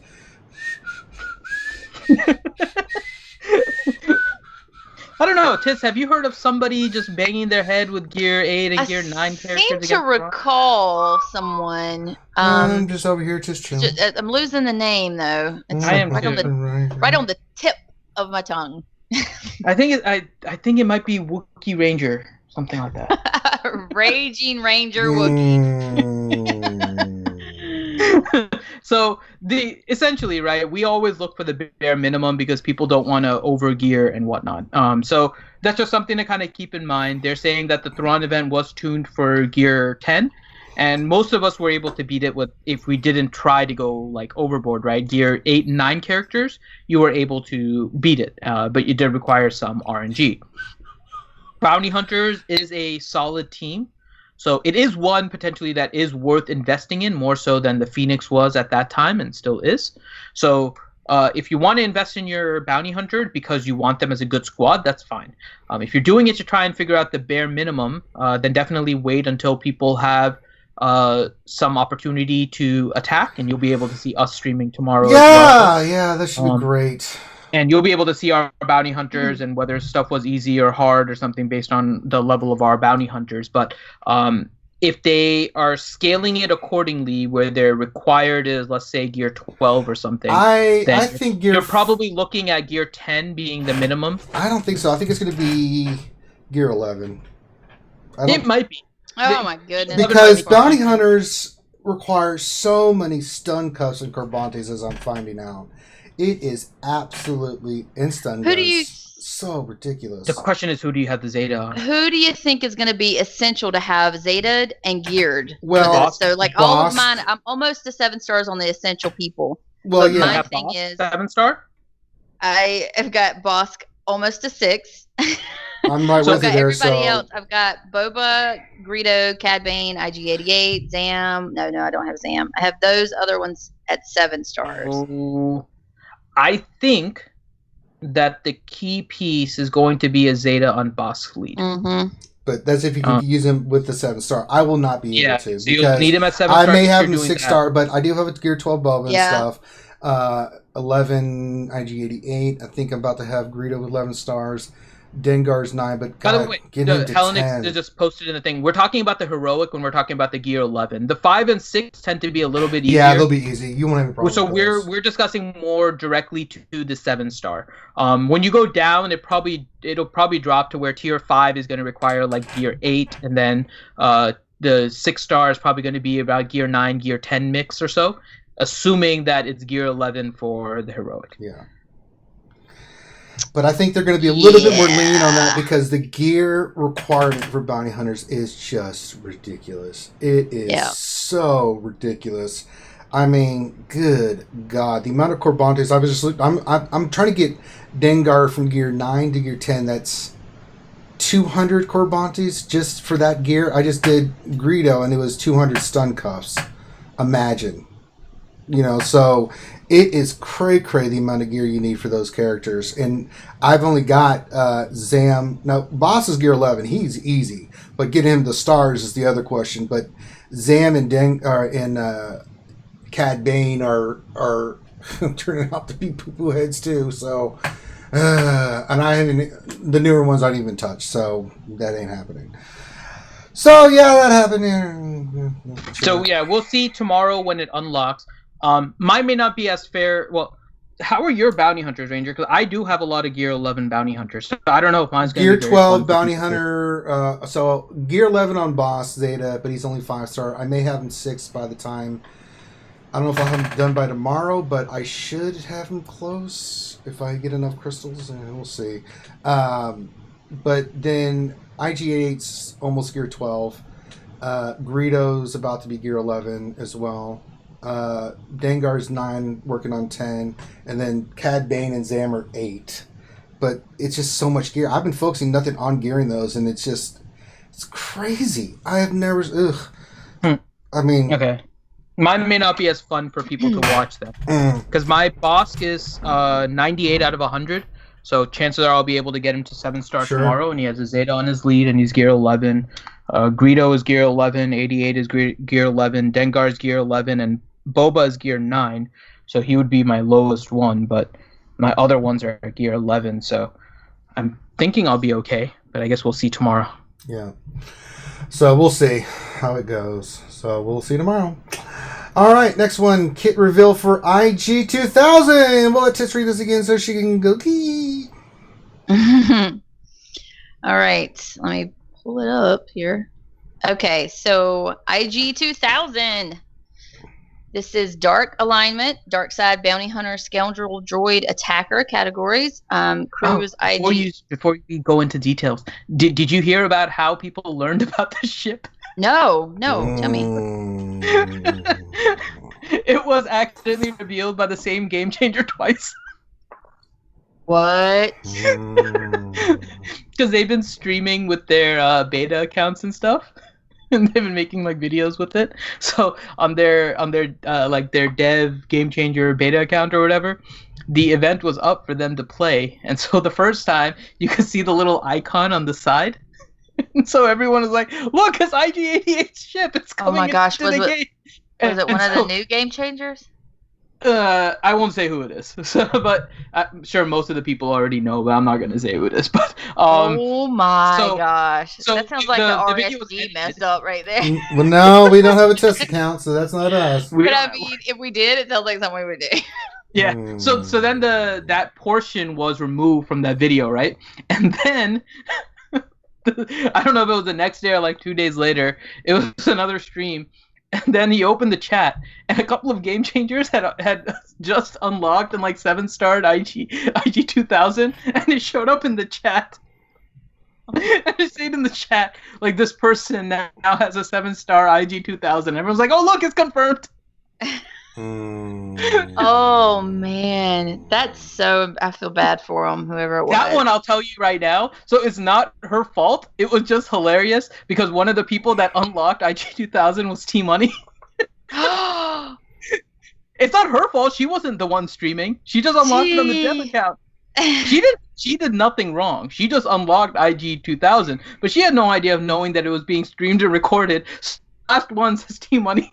T Money has IG 2000. Everyone's like, "Hey, T Money, you just told us what the new ship is." Oh, well, that's not her fault. It's not her fault at all. It was just funny the way that the timing and everything worked on that. But you missed it. It was hilarious. Like people were guessing on what the ship was and everything. All right. T is awesome. Oh, bless. All right. Continue. Okay. Unit name, IG-2000. Alignment is Dark, Dark Side, Bounty Hunter, Scoundrel, Droid, and Attacker are the categories. Aggressive Bounty Hunter, Attacker that deals massive damage to breached enemies. So the ability basic is Exploit Identified. Deal physical damage to target enemy. If the enemy is breached, attack again. Inertial Dampeners Disabled? That is an odd name. That's really hard to say. Deal physical damage to target enemy, stun them for 1 turn, and inflict target lock for 2 turns. This attack deals 50% more damage to breached enemies. Unique Reconstruct Protocol. At the start of each turn, the IG-2000 recovers 8% health. It also gains plus 8% offense for each debuffed enemy. Other droid allies gain half these amounts. While the IG-2000 is active, breached enemies have a negative 25% critical chance. Reinforcement is initiate slice sequence. At inter-battle, grant another random attacker ally offense up for 1 turn and inflict critical chance down on all enemies for 2 turns. Additionally, inflict target lock on the highest and lowest health enemies for 2 turns, which can't be evaded. So, I'll ask you a question, Ms. McVenom. How many droid ships do we have in the game? Droid ships. Let me look. Do we have any droid ships? There you go. No, we don't have any droid ships. I mean, Nope. unless you use that co-pilot thing. No, we have no droids. And so this is the first, and then it says other droids gain half these So they're going amounts to and stuff. bring some more in, HK-47 for Revan. you think? I'm saying it. Ranger, what do you think? I say I'm not getting my hopes up. So it looks like at least there's some other droids that may be getting ships. I can't think of any other droids that would be getting ships. I mean, what, Grievous? Grievous. Yeah. He had a ship, HK-47 right? and who else? He would have a capital ship. He might be, yeah, he could be a capital ship for droids, so that could be something they're moving I towards, think it's right? Grievous is going to get his fighter ship into the game. I think that's the next one. From You don't think he's getting a capital ship? Interesting. Yep, I think it's going to be his jet fighter. What other droids are there, though, that would Were there really any- be deserving Were there of ships? any like battle droids or anything like that? That did Well, there were ships? buzz I think- droids and right? things of that nature that were, you know. What that about had- the vulture droids? vulture droids, those kind of Gosh, things? That'd Yeah, be awesome. But who would be the pilot for those? they would be their own pilot fin, and Home you ship can use would be the them for pilot. like, you know. No, but you know that's not the way ships are set I up. know. I'm That just would be cool, though. saying. Stop Jeez. bursting our bubble, Finn. Well, we know that already. The flaw of ships is that it's reliant on a character.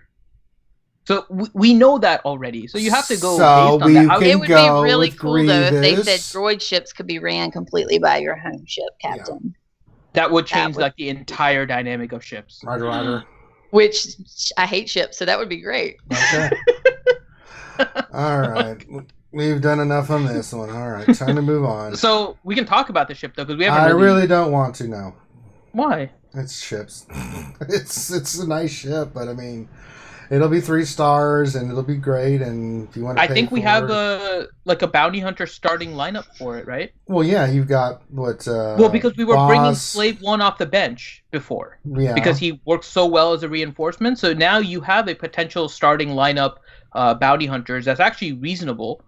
His reinforcement ability is decent, but it's not huge. So he could be the starter with I'll get What's excited he when the saying? old Anakin Starfighter comes into the game and stuff like that. Ranger, what if they do a separatist rework and then release the droids, you know, all the ships with separatists, with a new separatist? I would not be. I could. These So are not I'm the droids you're just looking not. Yeah, for. I'm just not a separatist guy. I'm a. So, like the super battle droids would be under separatists, vulture droids and all of that would be under separatists, right? Sure. Droid army. Buzz droids. Yeah. What else? I can't think of anything else that would Well, be there. there's plenty. So. All right. So that's IG 2000 ship. It'll be coming on Friday. All right. Next one is marquee rewards. Do you want me to read this one, Tits, or you want to read it? Up to you. I can do it either one. these ones we'll start going through pretty quick because Yeah. these are just kind of little updates about different things. All right. Go ahead. We've go gone ahead, through the Tits. the main stuff. So this is from September 20th from SB Crumb. Hey guys, there's been ongoing discussion about whether the rewards for the Django Marquee Plus will be the new norm for all marquees moving forward. So I want to take a moment to set expectations.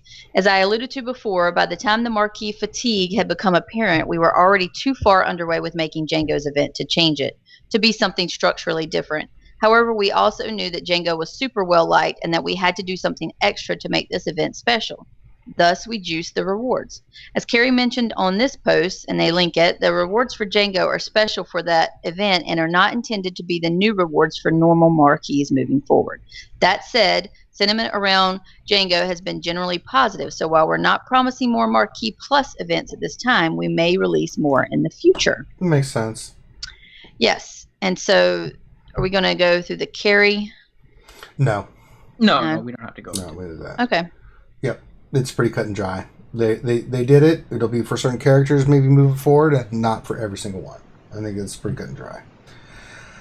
All right, next one. The rewards for the Jingle Marquee are unprecedented. Thanks, CG. And then there's something from Kara. I'll let you read there if you want, Tits. Yeah. So there's a small group of testers who we consult in advance of releasing almost everything. We put this in place after some embarrassing releases a few months ago. I have no issues apologizing when we're in the wrong, but I don't like apologizing over and over again because we should really address endemic issues. One tester in particular highlighted over and over again that the Django Marquee was going to be an issue. Hence some of the communication around that and the boost to the rewards for this marquee only. He wants to remain nameless, but the point is that we do really care what the community thinks and try to take it into consideration whenever possible. And you guys are good at providing feedback about the community experience. So this is as much about the community as it is anything else. And as I'm in the middle of a tour of the Jameson distillery, I should probably stop posting on Reddit right about now. She's released her location. Yeah, she's in Ireland. We mentioned it, what was it, on Jedi Academy? Yep. She was in Ireland doing a tour of different things, and one of the places she went to was actually following the EA help desk to see how they handle SWGOH tickets. Actually pretty neat. There you go. So. All right, next one is Bounty Hunter bonus drops starting tomorrow. We've had Bounty Hunter bonus drops. It just ended, Tits. Great.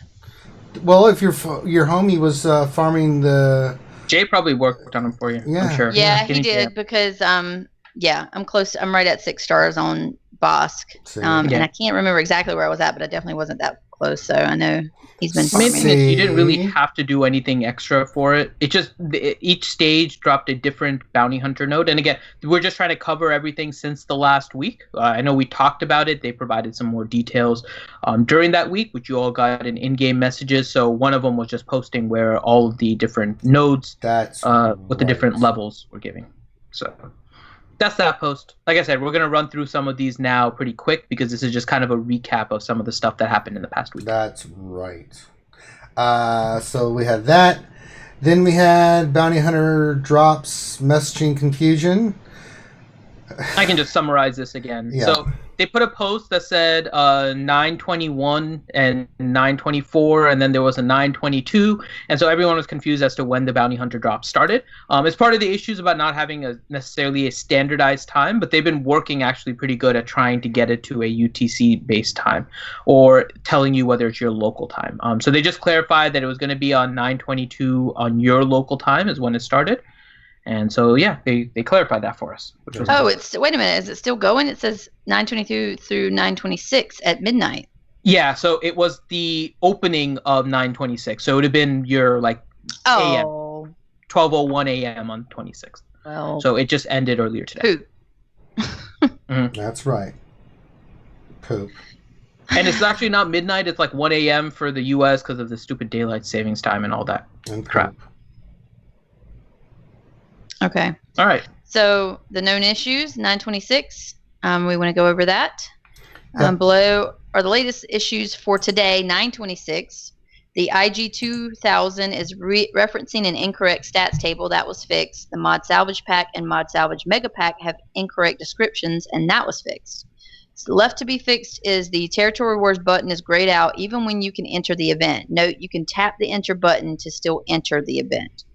The UI bug with Bounty Hunter contracts that shows multiple stacks of contract payouts. It's a visual only bug. It says the hotfix is live. They were actually hoping to deploy a hotfix today at 4:15, so apparently now it's live. Please head over to Answer headquarters if you are still experiencing technical issues not listed here. So something about the Territory Wars, if you guys haven't already, I've been instructing people in my guild to do this, and it should help you as well if people are having that issue. Make sure that when they try to log or join a territory war, right, they're not only pressing that button, but getting all the way to the map screen. If you can get to the map screen, you are joined for the territory war. So make sure they're just not hitting enter and moving along because there are some bugs with it. So make sure you're telling your guild, go all the way to the map screen, and that will confirm that you are logged in right now because there is a bug. That's right. So make sure your guild's peoples know that. That's right. iPhone, what is this? Dear CG, this is how the app looks on the iPhone XS Max. I don't even know what that is. That's the It's so new far behind. iPhone. That's the new iPhone that came out. If you want to click on that image ranger, then people can see it. But just for those of you, just this is kind of just a PSA.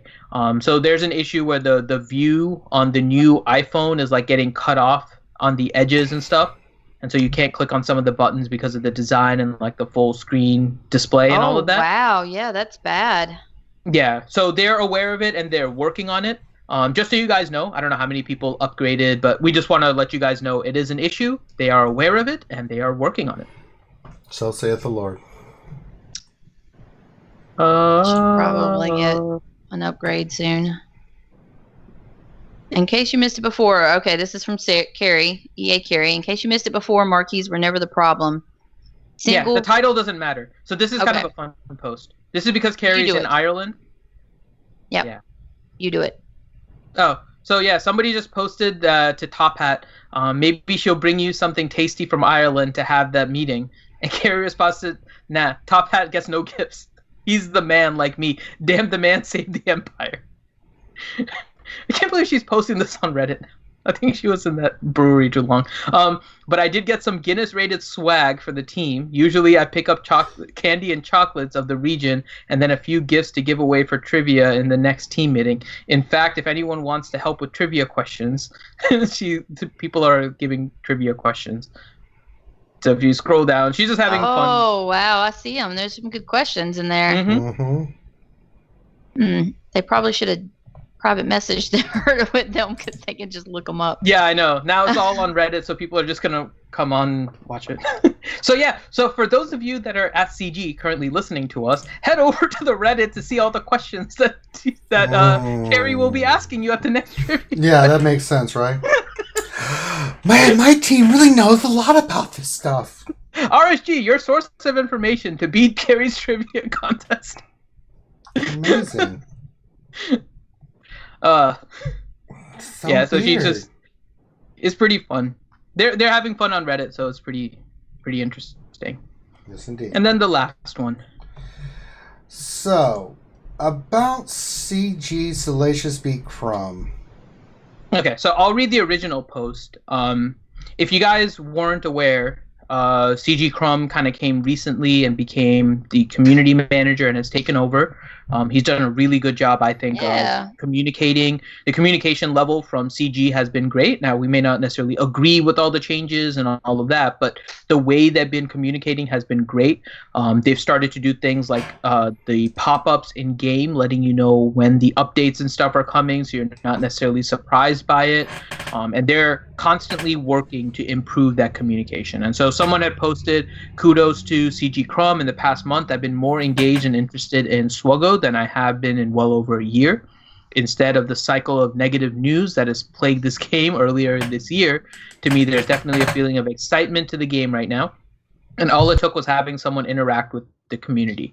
So anyway, I just wanted to say thanks and keep up the good work. And so SB Crumb, if you want to read that one, McVenom, just his first post. See it. He said, you are around the direction we are headed. Of course, please keep letting us know what isn't working or what you enjoy, and I'll keep raising it to the folks who need to hear it. This really made my day, so I dug through my pile of secret stuff I collect while hiding in the shadows during meetings and Slack channels. Who's the shadowy figure in the background of Jabba's palace? Maybe this can help. And then he's got a link. Yeah, it's Greedo. Yeah, it's just Greedo and yeah. And I just X'd out of it. Hold on a second. It was Greedo, yeah. He said, okay, one more that I thought was just a cool piece of SWGOH trivia. You know the ship's blueprints in the background when you select the ship in your inventory. What was that one? So those aren't blueprints. No, what is that? So you know how when you click on it, you see that stuff in the background? Yeah. This is how they're designing it. And so they're putting these things in the background, and he's kind of just showing you like behind the scenes how they set up. That's really cool. Mhm. That's really cool. So I do want to say kudos to SB Crumb. I don't know how many of you guys watched it, but when we did our interview with Carrie, she was really excited about bringing on a new community manager from which game? It was World of Tanks, right? I think it was World of Tanks. She was mentioning that he did before. I believe you're right. And so she was really excited to have him over, and he was going to make a big improvement in the community and all of that. And he has definitely done that. And he has awesome mutton chops. I gotta say, his mutton chops are awesome. They are pretty awesome. He just seems nice and chill, and I like the fact that he never responds to anybody's post with like a lot of sarcasm or like a He gif hates my or puns. a meme. Yeah, he he just kind does. of. He hates my puns.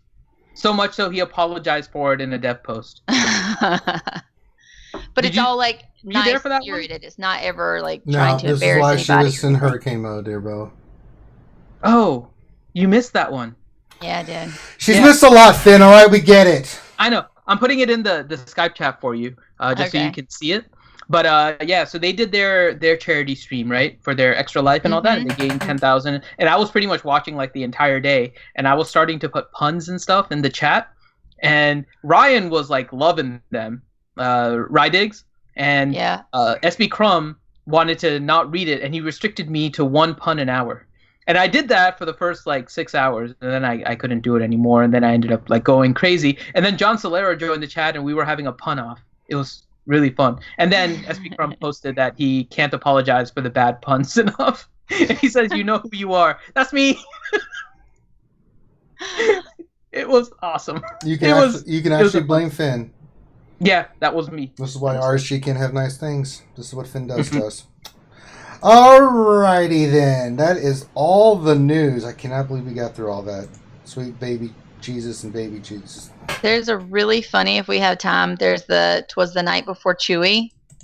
What? Have you guys read that yet? No. I have not, but what if you have it ready? We can end the stream with it. Okay, I'll end the stream. It's pretty funny. It's actually pretty good. Okay, so we'll end the stream with "'Twas the Night Before Chewy." Okay. And all through the house. All right. Everyone's doing cocaine and getting real loud. Hey, see, I did a ride there. All right. Wasn't even close to a rhyme. What do you mean? Loud, mouse? Ow. All right. Let's get to the Twitter responses. And Let's do that. All right. So this is where we read your Twitter responses, and then we will allow the lovely Tits to pick the ones she thinks are the top 3 funniest or the best. Okay. Okay. So, the first one, I will celebrate by blaming Finn for not being National Pancake Day. Hashtag I blame Finn. Cute. Okay. Next one, I am going... Oh, okay. Let me just repeat the question also before I continue. Oh, we just got so $1.99 from Zoe Faye says, move me up that list. Oh, there you go. I hope you didn't kill $1.99 from Zoe Faye. Thank you, Zoe. So we have... today is hashtag National Pancake Day. Infinity celebrated by having $10 pancakes, which are, if you guys don't know, they're like silver dollar pancakes, but just a little bit larger. And I had 10 of those for breakfast. And the question was, how will you celebrate? And so the first one we read. The next one, I'm going all out with some stacked Padme pancakes topped with bantha butter and covered with Sidious syrup. Oh my gosh, that's so cute. That is actually super cute. What was the first one? First one, I will celebrate by blaming Finn for it not being National Bacon Day. Hashtag I blame Finn. Yeah. Bacon Day. I like that one because I'm on keto right now. Bacon! Bacon! Okay. Okay. Next one, I will celebrate by dipping my pancakes in the tears of those crying over the actually very good Nightsister Zombie Rework. Oh, come on. Your tears are so yummy. Scott Titterman. I made you eat your parents.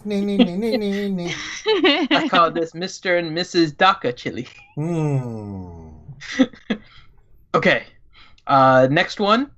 by being up an hour early and working 11 hours with not a pancake in sight, but there were Chick-fil-A chicken biscuits. Okay. Oh, chicken minis. Oh my gosh, they're so good. Yes, they are. I'm probably going to get them after my workout You tomorrow. shut your dirty pie hole, Finn. Okay.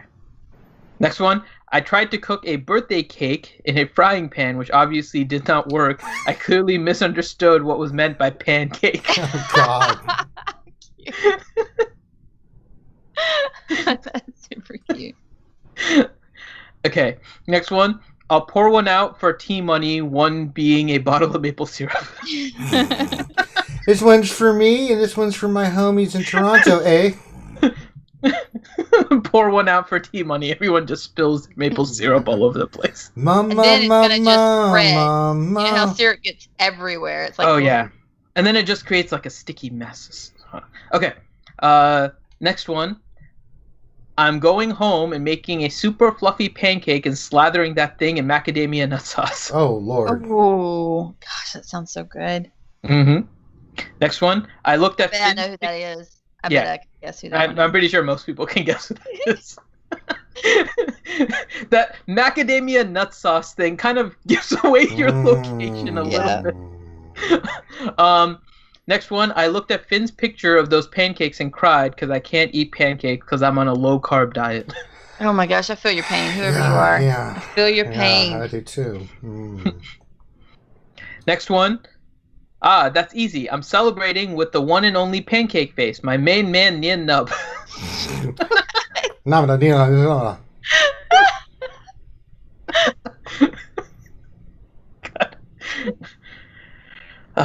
And then last one, there are only 2 ways to eat pancakes. Number 1, the pancake witch. Since that is unavailable to me, number 2 way is wrapped around a maple sausage. Outside of those, you're doing yourself a disservice. Fix yourself.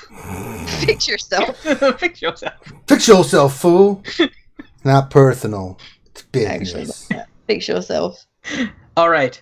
Which are your 3 favorite? So, Fresh, just to see if anyone's any more added. There were not. Okay. I like the Padme pancakes topped with the bantha butter. Okay. City of syrup. Okay. I love that one. I love the National Bacon Day. I'm blaming Finn for it not being National Bacon. Oh, that's 2. And the third one is a tie. It's either between the birthday cake in the frying pan or the tears of the tears of crying over the actual good Nightsister Zombie Rework. All right. So, the Padme pancakes, topped with bantha butter, covered with Cydia syrup, is from Spartan Easy. Hey. Oh, nice. Good job, Spartan. The Blaming Finn, because it's not National Bacon Day, is by Fallon. Oh, Very nice. That's probably my favorite, to be honest. Okay. National Bacon Day. I tried to cook a birthday cake with a frying pan, which obviously did not work, was by Darren C. Oh. Dexstar. So shout out to Darren C. Dexstar. Oh, And Darren. Do you think you can guess who the person is that is dipping pancakes in the tears of those crying over actually a very good Nightsister Zombie Rework? So I would say you if it wasn't our stream, and I know that you didn't put your own answer in there. So the second person is going to be Ouchie.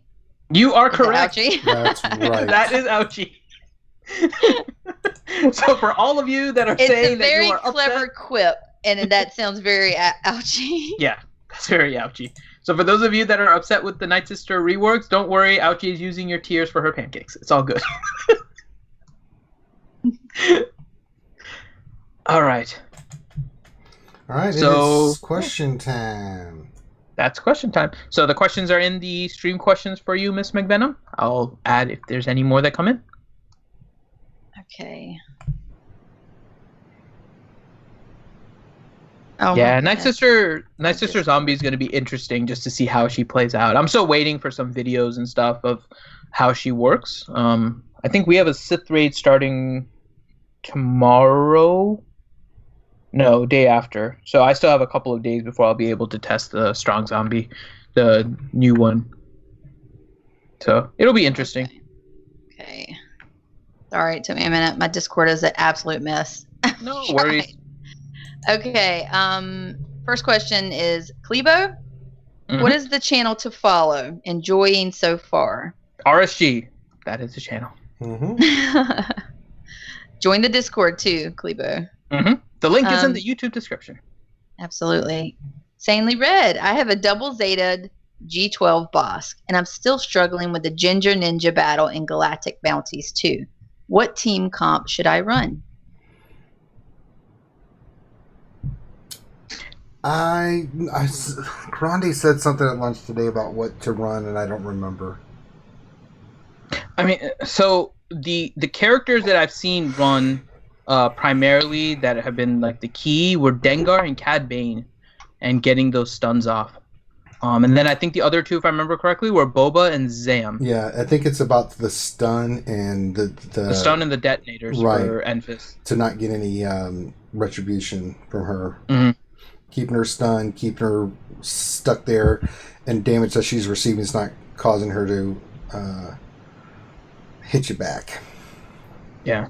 I did the Visa Smar one because I'm trying to finish her off. So yeah, I haven't done the Enfys one. Yeah, I did care because I'm just about to have her 7 stars. And yeah, Molly's saying it too. Nukin has a video on it. There's a couple of game changers that have it. I know Nukin has one. I think I'll have to double check. I think Warrior made one also, but in one of the earlier Galactic Bounties, yeah, I think he made one. Yep. But yeah. All right. Eric Seymour. Will I be able to get the same and/or better scores in P4 with G12 Zombie compared to Paper Zombie? It'll probably be a little bit worse until somebody figures out like the best strategy for it. They say it's about the same. It's similar. Yeah, it's run around the same. Maybe it's less, but it's not like significantly. It's not too bad. Yeah. Phase 3 is gone. Yeah. Phase 3 is going to be much more RNG dependent to try and get like 2 of your Nightsisters to die early and all of that. So, yeah, that one is going to be more difficult. Okay, Nathaniel Morgan. What level will Tits Chewy be? 5-star G4? Question mark. Well, only you can answer that one, T. Hardy Morgan. I don't know. Did you miss him while you were gone? I'm serious. Nathaniel Miller played me a really nice compliment, which was out of the blue, the first one I've ever gotten from him, and I said, "That's the first compliment I've ever got from Nathaniel." And Morgan goes, "That was from Miller." And I'm like, "I know." Don't worry, I didn't get too confused. That's how I picture his voice too. That was from Miller. It'll probably be a 5-star G6, 7 maybe. Word? I don't know. What can I get with a 6-star boss? Can I get a 5 or a 6-star? Wow. It's the same star level needed for the. I might have a 6-star, maybe. We'll see. RSG Vormax. Who else starts crying after reading the changes to Paper Zombie? My zombie ate all my tears, and that's how she got fat. God. Oh. I like the changes. I'm yet to start. I need to play with her and gear her up to 12 and then see how I like it. Yeah. First, before I complain about it. We'll see. Nathaniel Morgan. When is the Ranger Fails Chewy event stream? We've already answered that one. Let me read it. When is the Tomorrow. Ranger Fails Chewy event stream? That's right, goddamn. We're going to do that tomorrow. It's going to be 6 hours. I'm loving your Nathaniel Morgan voice. Grand Admiral of the Republic. Part 1 question. I want to buy gear in the guild store, but I need to take my crew's mods to 7E. To do that for a single mod will cost me 3K. Is it asking for too much to add gear into the retired stores like Galactic War or Cantina? Or even allows us to play the other legendary events again for the Shard Shop? So I'm assuming you're saying you meant to take your mods to 6E. Right, that's what he meant. The 6E is not really needed. The effects of 6E are nice in ships, but it's overblown in terms of how it affects the character play. They're nice. I wouldn't worry about them. I'd worry more about getting more of your mods to 5A, because it is a huge investment to try and just get for 1 speed Some of the primary stats are worth it, like on the triangle and the cross in particular, and then basically the right-sided mods. The arrow, the cross, and the triangle. But I wouldn't worry too much about 6E. I would just continue to take your things to 5A. I'm just trying to make sure I'm understanding the question, because he's saying he needs to buy gear in the guild store. Okay, so he's worried about getting those 6E mats. Yeah. I wouldn't worry about the 6E mats until you have a lot more mods at 5A. There you go. If you're in a really competitive fleet arena, maybe you need to take them up, and that would be the only consideration. But yeah, it wouldn't be a top priority for me. All right. I get what he's asking, though. Put some gear in the GW or Cantina would be awesome. Right? Word? Cantina. The first shop that I've actually maxed out everything is in Cantina. So. Well, I would not. So Cantina is interesting because the Cassian ship gives you the best rate of return on tokens to ship shards, or for shard shop currency. What do you mean? More? Because it's the only one where you can spend 400 tokens. Why don't you ever listen and to you us? get 5 shards of the ships. If you notice in Galactic War, never been told before. Yes, many Ranger. times. Yeah, it has. Actually. Not since I've been here. Yeah, many times. So that's the first thing. So if you have extra, then spending it on the Cassian ship, if you have a 7-star and everything, is a good thing for ship currency. The other thing is you shouldn't sleep on buying fleet currency, because there is, and we're seeing it now, they're starting to roll out ships a lot more frequent. It was a long period of time where we weren't getting ships, and now we are, and there isn't a lot of ship currency acquisition. Well, that's one thing I thought that was like a given. You always buy that, right? The ship currency? Yeah. I mean, you can. Yeah, the building materials. Is that what you're talking about? Shipbuilding materials? The credits, the ship credits. Yeah, that's what the title of it's called, shipbuilding materials. Yeah. Okay. As long as you're buying those, then I mean, it's good that you don't need to get gear or anything, because you'll need those credits. Because once they introduce a capital ship, like, your cost goes insane. Yes. Okay. Captain Obvious. What bot is McVenom using to do dailies while AFK for 2 weeks? Would love the firmware. It's the Skinny J bot. The Skinny J bot for the win. I can barely get anything to work on my computer. I'm iPhone illiterate. I mean, there's no way I could get a bot to work, even if I knew how to do that. So I have my guild leader is one of my closest friends. He has actually been emergency taking over my account for me for the last 2 weeks. Don't ban me if that's illegal. Right. But it was an emergency. I was in a disaster. Come on. Doc Ariok. Houndstooth worth running at 4 stars with G12 boss. Yes. Okay. He's weak. 4-star makes him too weak. No, he's fine. I think he's too squishy unless he's like 7-star. No. I know it's a Gear 12 boss, but 4-star Houndstooth I can kill pretty easy with simple Biggs, TIE Advance, TIE Fighter. I think it's too squishy. I think he's okay. Grim, why did CG give Bastila a merkin? By the look on her new page, she really doesn't like No, the we're not merkin. answering that. Shame on you, Grim. You're a very bad man. What is a merkin? Don't ask. That's awful, Grim. I can't believe you brought that here. Oh, is that bad? Do I need to Google it? Yeah. No. Google it on your own time. Yeah, Next question. Don't look at that. God dang it, Grim. Yeah. Next Grim. Grim. Oh no. Next question. She's gonna kill Grim now. That's what happens. She is glorious, and that was very not nice, Grim. Partha Chatterjee, focus on all KOTOR tunes now instead of solo tunes? ? I am confused about this one now, because if the solo tunes are just being added for the smuggler stuff, and it looks like they're pounding out the... I'm at a loss now. What they're going to be... what you need to focus in on. I mean, I'm working on the solo tunes, but I don't know. This energy stuff has me worried, Finn. Should I be worried? Yes. There's also a kind of and I'll let you guys know. So for those of you that don't know, CK, he's the heist hero guy, and he does like data mines and stuff. He did do a data mine. I'm trying to find it right now of the energy stuff, and I'm trying to see if I can find it here. But the energy stuff looks like it's a 15% discount on the. Yeah, so the energy deal, for a limited time, get a 15% discount on energy to use in light side and dark side with this energy pack. And for Cantina energy, it gets you a 14% discount on Cantina energy with this energy pack.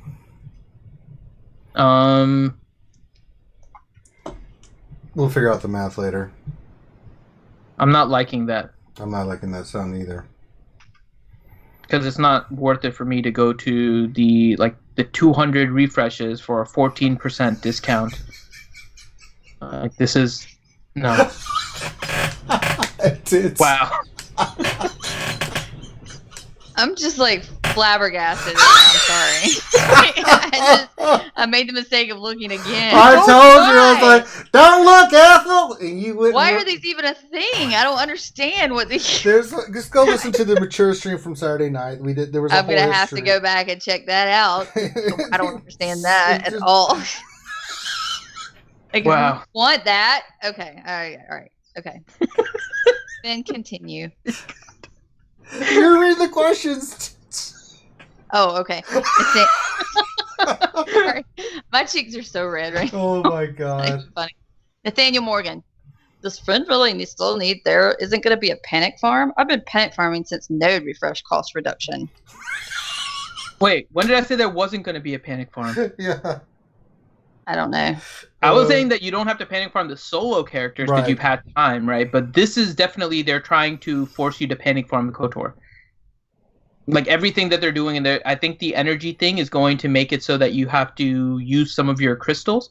I think some of the, unfortunately, and I'm going to be running the math on it here tomorrow since it's actually opened. I don't think that the benefits outweigh the cost. If you're not already spending like the second tier refreshes and whatnot. And so I think it's definitely going to be a panic farm. I don't at first glance think that the pack is going to be worth it. And so yeah, definitely panic farm. Yeah, it's coming. Start farming. I may actually do the Cantina one because I'm going to do Kira after I finish Kira because he's only like 14 away. So a day or two.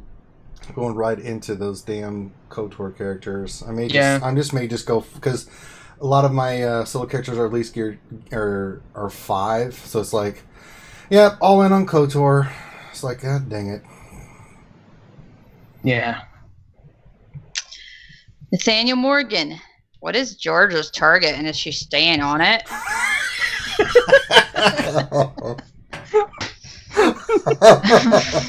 My target is obviously bounty hunters right now. Yes, staying on it.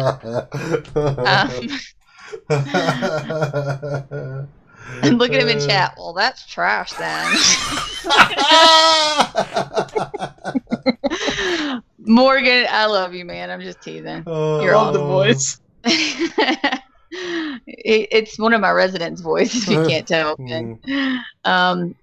I'm panic farming right now. Obviously, I'm gonna start. So I just got my account today back into it. So I'm doing bounty hunters, and I still am working on Hermit Yoda, which is slow going. I guess I'm going to. I'm not really sure. Should I work on KOTOR characters? Should I work on? KOTOR. I mean, there's still so many things I need to do, but we'll do your roster review on Friday. That's what I was about to say. We are going to do my roster review on Friday, and you guys can tune in and buy a ticket to find out. All going to charity. That's right. Right? That's right. Yeah. Well, to our GoFundMe to get us to the charity. Right. Yes, to get us for raising money to charity. So. Truly. He didn't. Morgan in there. You can come to Durham and we can fight.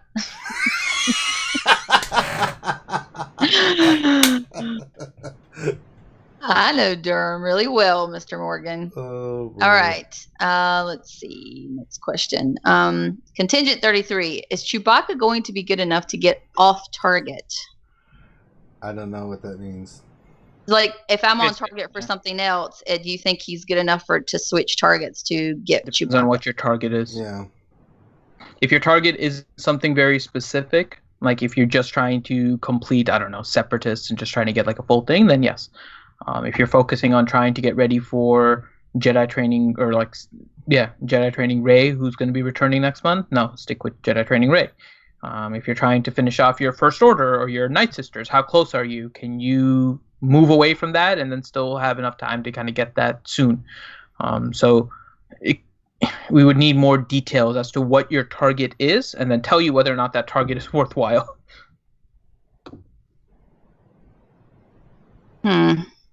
So there's still also the solo farming. I mean, is that something I need to be looking at too? So that one is the mystery. So there's a chance that they're releasing something with the solo characters, right? It could be Dryden, it could be Maul, it could be Beckett, something. But what they did was then they introduced smugglers, and pretty much all of the solo characters got that smuggler tag, and they introduced a new event similar to the credit heist and the training droid one that requires smugglers, and you get mod slicing mats. And so there's a thought that the solo characters are really just for that, since they are the majority of the smugglers, that the smuggler tag was what the solo characters got, and that's pretty much it. That may be the case, because Kira is a really strong character, Enfys Nest is a really strong character, so you have some strong characters in the faction. And that could be what's left. It's hard to tell, honestly. I would be really surprised if KOTOR didn't lead to something. I wouldn't be that surprised if Solo did not.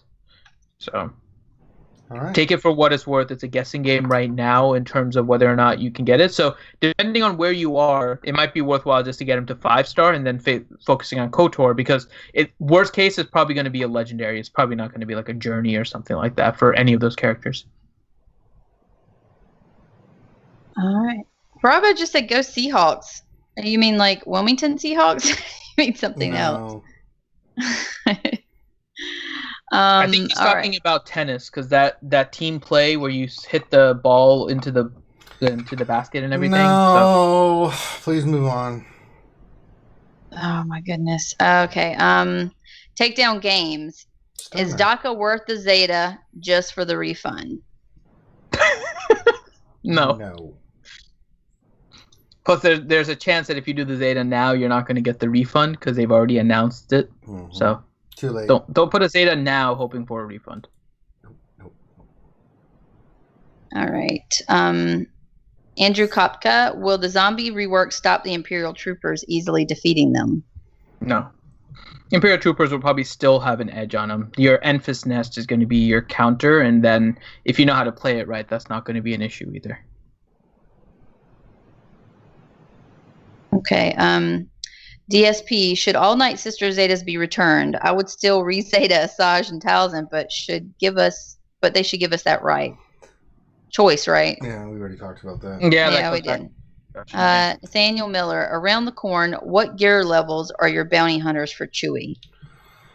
I think I already did mine. If you want to do well, you already said yours, Finn. What are yours, Tits? And we've already said what our gear level for our bounty hunters are. What really the only question mark is Tits McMahon. Yeah, most of mine are around 6 to 8. Okay. To be honest, except for Boba, he's at 12. I have the gear like kind of stacked. I just haven't leveled them up because I'm using it for other stuff and I'm trying to hold off and see where I was going with it. But I could probably get them all up to 8 or 9 pretty soon, maybe. I don't know. I need to get in there and kind of really play with it. But they're low level right now. Okay.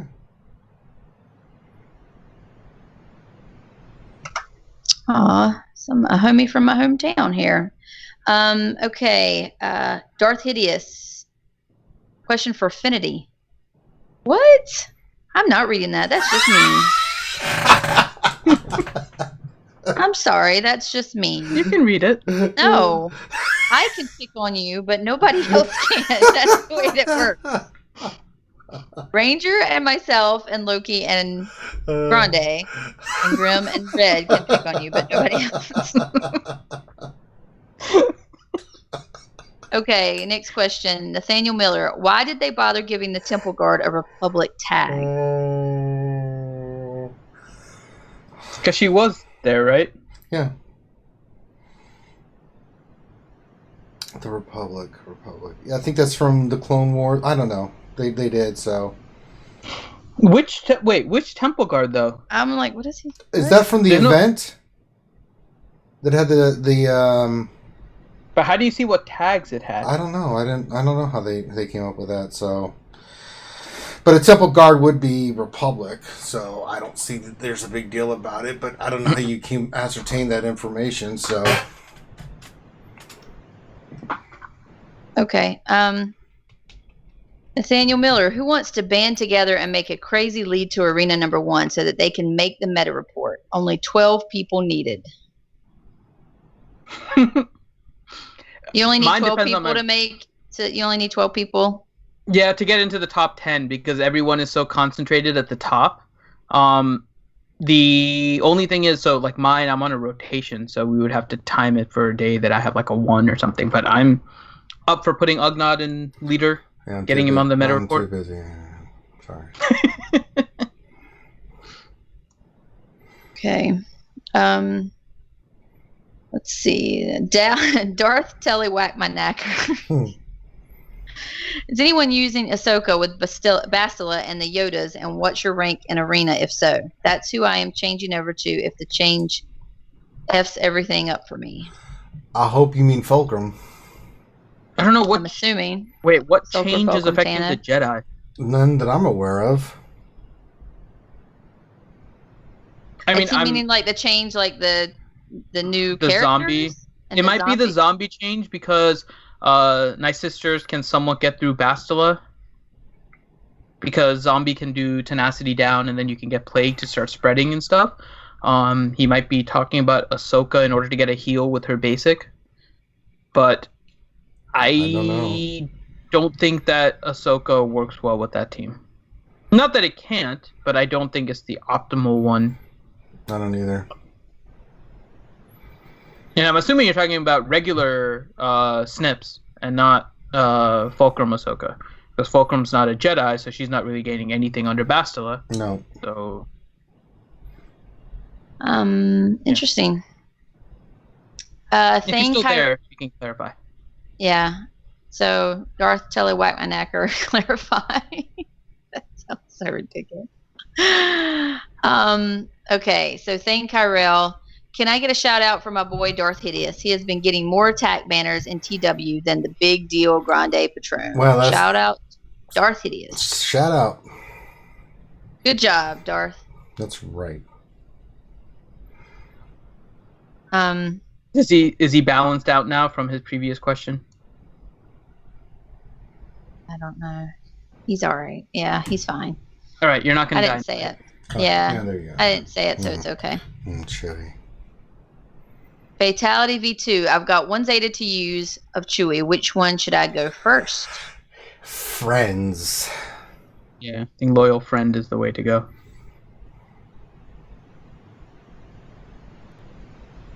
Okay. Andrew Sweeney. Have they fixed the character pick and model for Bastila? It seems to look more like she does in KOTOR. Yes, they did. That's what she looks like in KOTOR. So, to go on that last couple questions ago, Ouchie said that she runs Ahsoka Tana Fulcrum with Bastila, and it's fantastic. Buffs, that's why. Makes her hit like a beast. You can get all the buffs and stuff, and she can do a lot of damage, but she can be hit by anything. I know she can like not get dispels and stuff, but I mean you can still. I mean she doesn't get debuffs and all that because she dispels.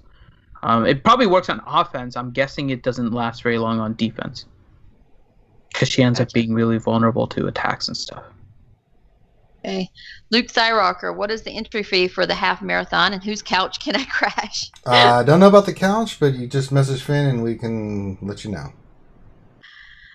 You guys, it would be cool if y'all joined together and rent like an Airbnb house or something like that. That would be neat. Darth Tally, whack my knacker. Are all Disney parks getting a Galaxyland Star Wars theme park? As far as I I know, don't they know are, if Disneyland is. I know Disney World is. I don't know if I think they both are. They in both some are, yeah. respect. But yeah, Disney World are getting it in Hollywood Studios. That's a large. So this run is actually happening in the park. I think it's just outside of it though, not like actually inside. But we're kind of running in the area. If you weren't aware, the race starts at 5:30 a.m. So before the parks open, and they make it so you have to finish the race in 3 hours and 30 minutes, which is before the park opens. And so so we'll be running there, and Hollywood Studios is, I think, the starting location, or it's at least part of the path. Oh my gosh, so far. Don't worry, we'll do it together. Camelback. That's all I gotta say. Bravo Dunk said, when I said about the house, the Airbnb house for all of their RSG, he said real world RSG. Mm-hmm. Man world. Let's see. Grim, who has the squeaky desk chair? That's me. I gotta put some WD. Shut up. I just noticed that too. I was like, damn, I gotta fix this. Okay. Bravo Dunk. Is Old Ben a better tank for Barris lead than GK? Everyone on my shard is using him and no GK. What? No. I don't know. And what I don't doing. know why GK has a better lead than Barris. Yeah, right? It's I GK mean, and wouldn't Barris. you put GK and then Barris in there under GK lead? I don't understand that. So there's different parts of this that are confusing. So here's the mechanic, so you understand kind of why we're saying it's General Kenobi. General Kenobi puts damage as soon as you crit somebody, he taunts, right? So he has a continual taunt that can happen pretty much every turn. He said instead of Bastila, he meant Bastila instead of Barris. Okay, I just saw him type it. Okay. So Bastila. is Old Ben a better tank for Bastila lead than General Kenobi? That makes more sense. That's interesting. Okay. It can. You can use it. You mainly see it in Territory Wars, mainly because you want to keep GK and Zetas together. But if you're talking about Arena, General Kenobi far better than Old Ben in that team. I mean, you can run Old Ben, but I don't. Any of the Bastila teams I run up to, they all have General Kenobi in my shard. So I don't know if you're near shard or what's going on, but that's seems odd to me. Yeah, Kenobi is. Old Ben can be good. I still like Kenobi a little bit better, but Old Ben can definitely. Yeah, it's viable. I mean, Old Ben is turn meter gain and evasion, right, for his lead. But he's also he's not the lead. Super tanky. He is super tanky. Gotcha. I think he has one of the highest armors in the game, plus all his health and protection and all of that. Especially if you have a Zeta on him, so he gets that double taunt. Right. It works well. If you don't have the Zeta on him, you can kind of stop him a little bit easier, and then focus on your Ezra or something, and you don't get that auto taunt like you do from Kenobi. So they all have their benefits and drawbacks. I still like Kenobi a little bit better because you can get the all-out attack, and when you have those buffs distributed, Yoda and Ezra attacking with his lead the charge is kind of crazy. But if you have a Zeta on Old Ben, he can be really good in terms of a tank. If you don't have the Zeta, they're both fine. I just think they're both good, yeah. So I mean, you can't go wrong. That's why you see a lot of Territory Wars that have Old Ben, but that's mainly because you want to keep Zetas and Kenobi together. It's just a better combination. But there you go. Interesting. Okay. Oh, and really quick, Darth Tallywhack my knacker from the earlier question was referring to Fulcrum Ahsoka because of the buffs. Right. So we got it. Yeah, it works because on offense, but it does leave her vulnerable on defense. So it's not that it won't work. You might just leave yourself vulnerable on defensive stuff. Oh, okay. Grim, with the release of Chewbacca and IG 2000, does that mean that Arcan and Threx are going to be added to the game? Next question, please. Andrew Sweeney. Question: with a weaker nest, how good would Chewy and her be on a team? Don't With know a yet. weaker next? Oh, not good. You would have.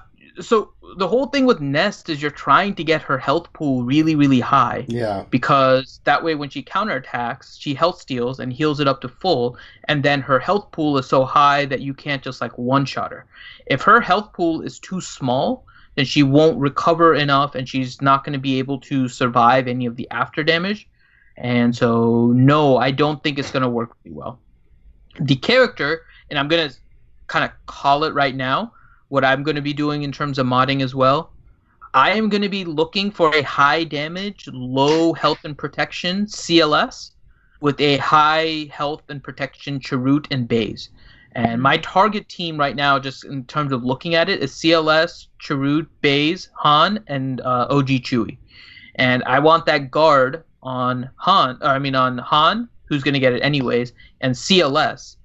And then just have a tanky CLS or a tanky Chirrut who won't get the guard, and CLS just being loaded up on damage. And so when you counterattack, you're going to get a lot of counters from the two of them.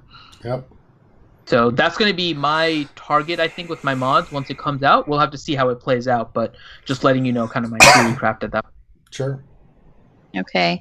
DSP, over or under 6 months for 7-star Chewbacca for Ranger? Next question. Oh. You'll have to pull tune in out tomorrow to Raging find out. Ranger Chewy. Better watch out, Mister Mm. Darth Bob. Darth Bob. Bob! What's everyone's opinion on Doritos Crunch Nuts? I have never heard of those, Never but had I am them. intrigued because I love I Doritos. will check the store tomorrow. How about that? Yeah. I love the Doritos Locos Tacos. Yeah. They're so Yeah, good. those I have tried, and those are. They're so I am on a good. very, very, very, very, very strict diet, so that shit ain't happening. So I'm on a calorie count, so I don't really care. I'll just have to compensate for it later. Yeah. Roast taco. I would smother my pancakes in the blood of the younglings. Hashtag Fall of Anakin. Master Skywalker, what are we going to do? There's too many. I don't know about you. I'm about to get some pancakes up in this bitch. Thane Kyrell, question for Ms. McVenom. What are your thoughts about the Netflix live-action Avatar show recently announced? I'm super, super stoked, Thane. It's super thorough. I love Avatar: Last Airbender. It's one of my favorites ever, so I'm pretty excited. Thorough. I know you are too. I actually put a message in the chat about it earlier.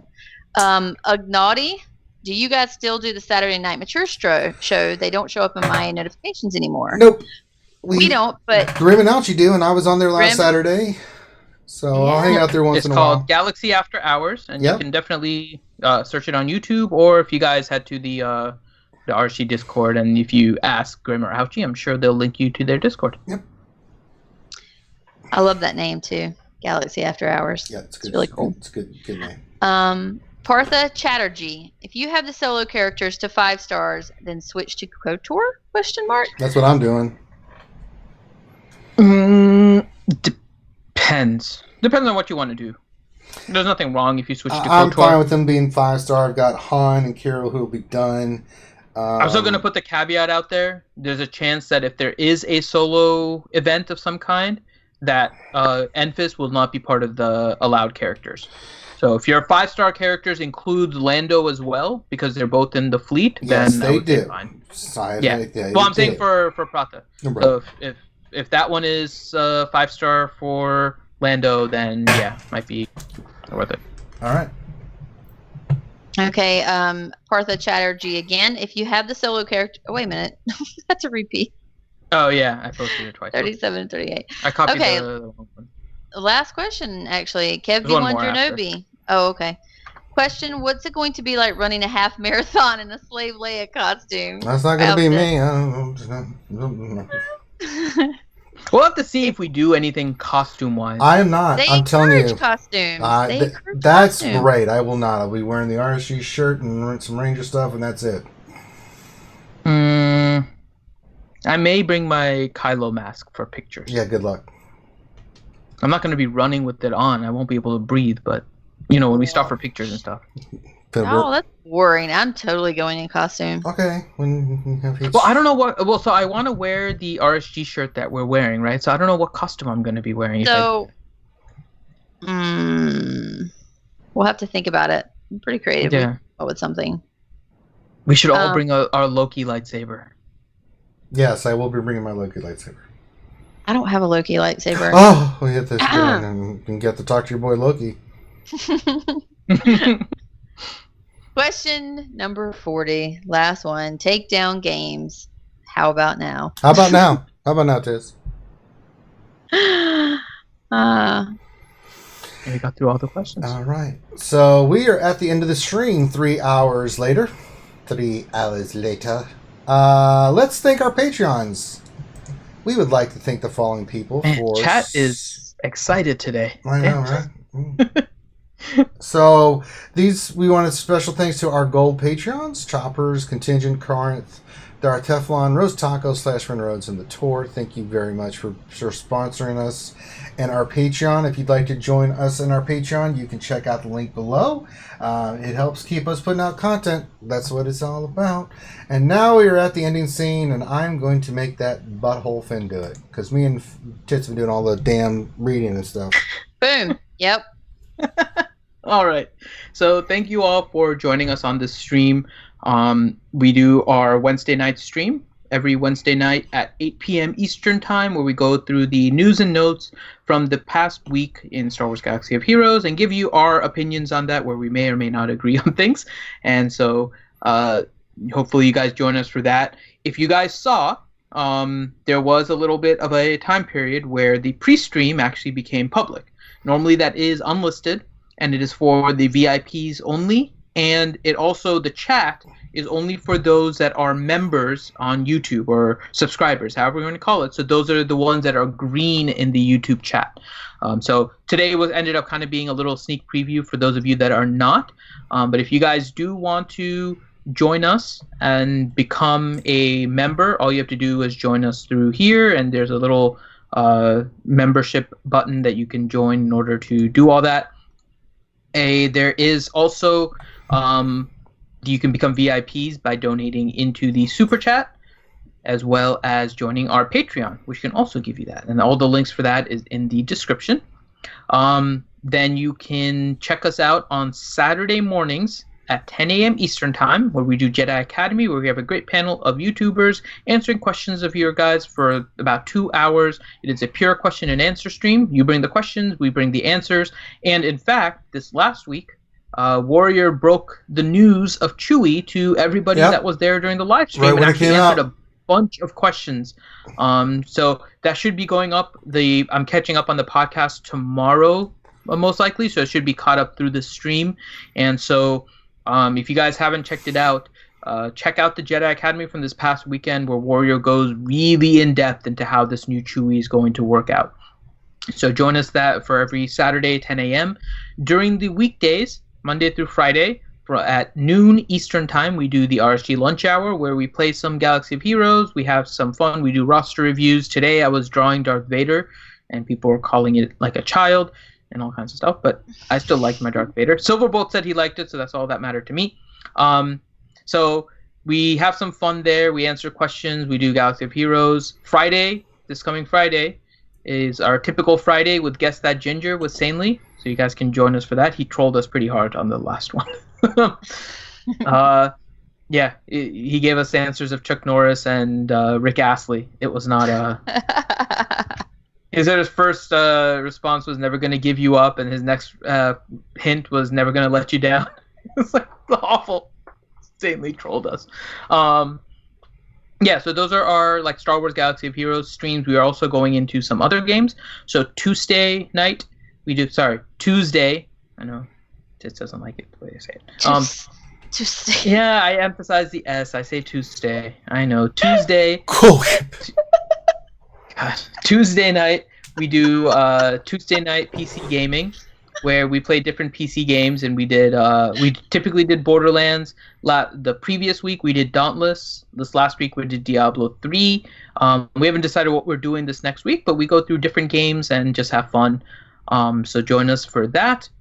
And Ranger will play Battlefront from time to time, so make sure you hit the subscribe button and get that notification bell so you guys get updates on wherever we're live streaming, and we do live stream a good bit. The other part is tomorrow we will be doing the Chewy live stream. Again, Chewy live stream tomorrow. Ranger and I at 7 p.m. Eastern will do a live stream where we will do the Chewy event. And if you guys go to the GoFundMe, where we're trying to raise money to go to Orlando in order to do the charity run for the American Cancer Society, if you donate $10, and when you donate, you put in the comment, you can tell us what characters you want us to use in our events. And so we'll be doing that as a live stream. And there's going to be other options that I'm actually working on posting right now. So if you guys do donate to the GoFundMe, make sure you do specify which option you want for the ones that we're putting up there. And so, somebody donated $50 to the GoFundMe. Oh, very nice. Thank you. That's awesome. We got the best viewers. Yes, we do. Hooray. And Friday, we will be doing Miss McVenom's roster review. That's and right. If you are not already a Patreon at the purple or gold level, then you can pay $20 and get yourself a ticket to the roster review. And so that is also through the GoFundMe. So if you go to the GoFundMe, you donate $20, you write that you want the McVenom roster review, we will get you hooked up with that. That's right. And yeah. All right. Let's see, what else am I missing here? No, you gotta... No, there's one other thing. So it's another big announcement. So we'll save for the end here. October 20. Mark it down on your calendar. It is a Saturday. That is going to be a day where we're going to do a very long stream again. This is going to be part of the fundraising that we're doing. Depending on where we are, it could be for the GoFundMe. It could be for the charity if we're already at the point where the GoFundMe is secured and we have our travel, and then we can start raising for the charity. So October 20, we will be doing another long live stream. And so there's probably going to be, I don't know, maybe one every month or one every 2 months as we lead up to the April event. So make sure that you guys are following us, and we'll tell you guys when those are coming. So right now, October 20. Keep that date ready, and hopefully you guys can join us for that. All right. And that's it. Make sure you hit the subscribe button. Make sure you give us a thumbs up on the video, guys. And we really need the support. We appreciate everything. So on behalf of myself and the RSG crew, thank you guys for hanging out with us. Have a great rest of your night. We'll see you tomorrow for the lunch stream and for the rest of the streams we got going on this week. So be safe, take care, and we'll holler at you later. Peace.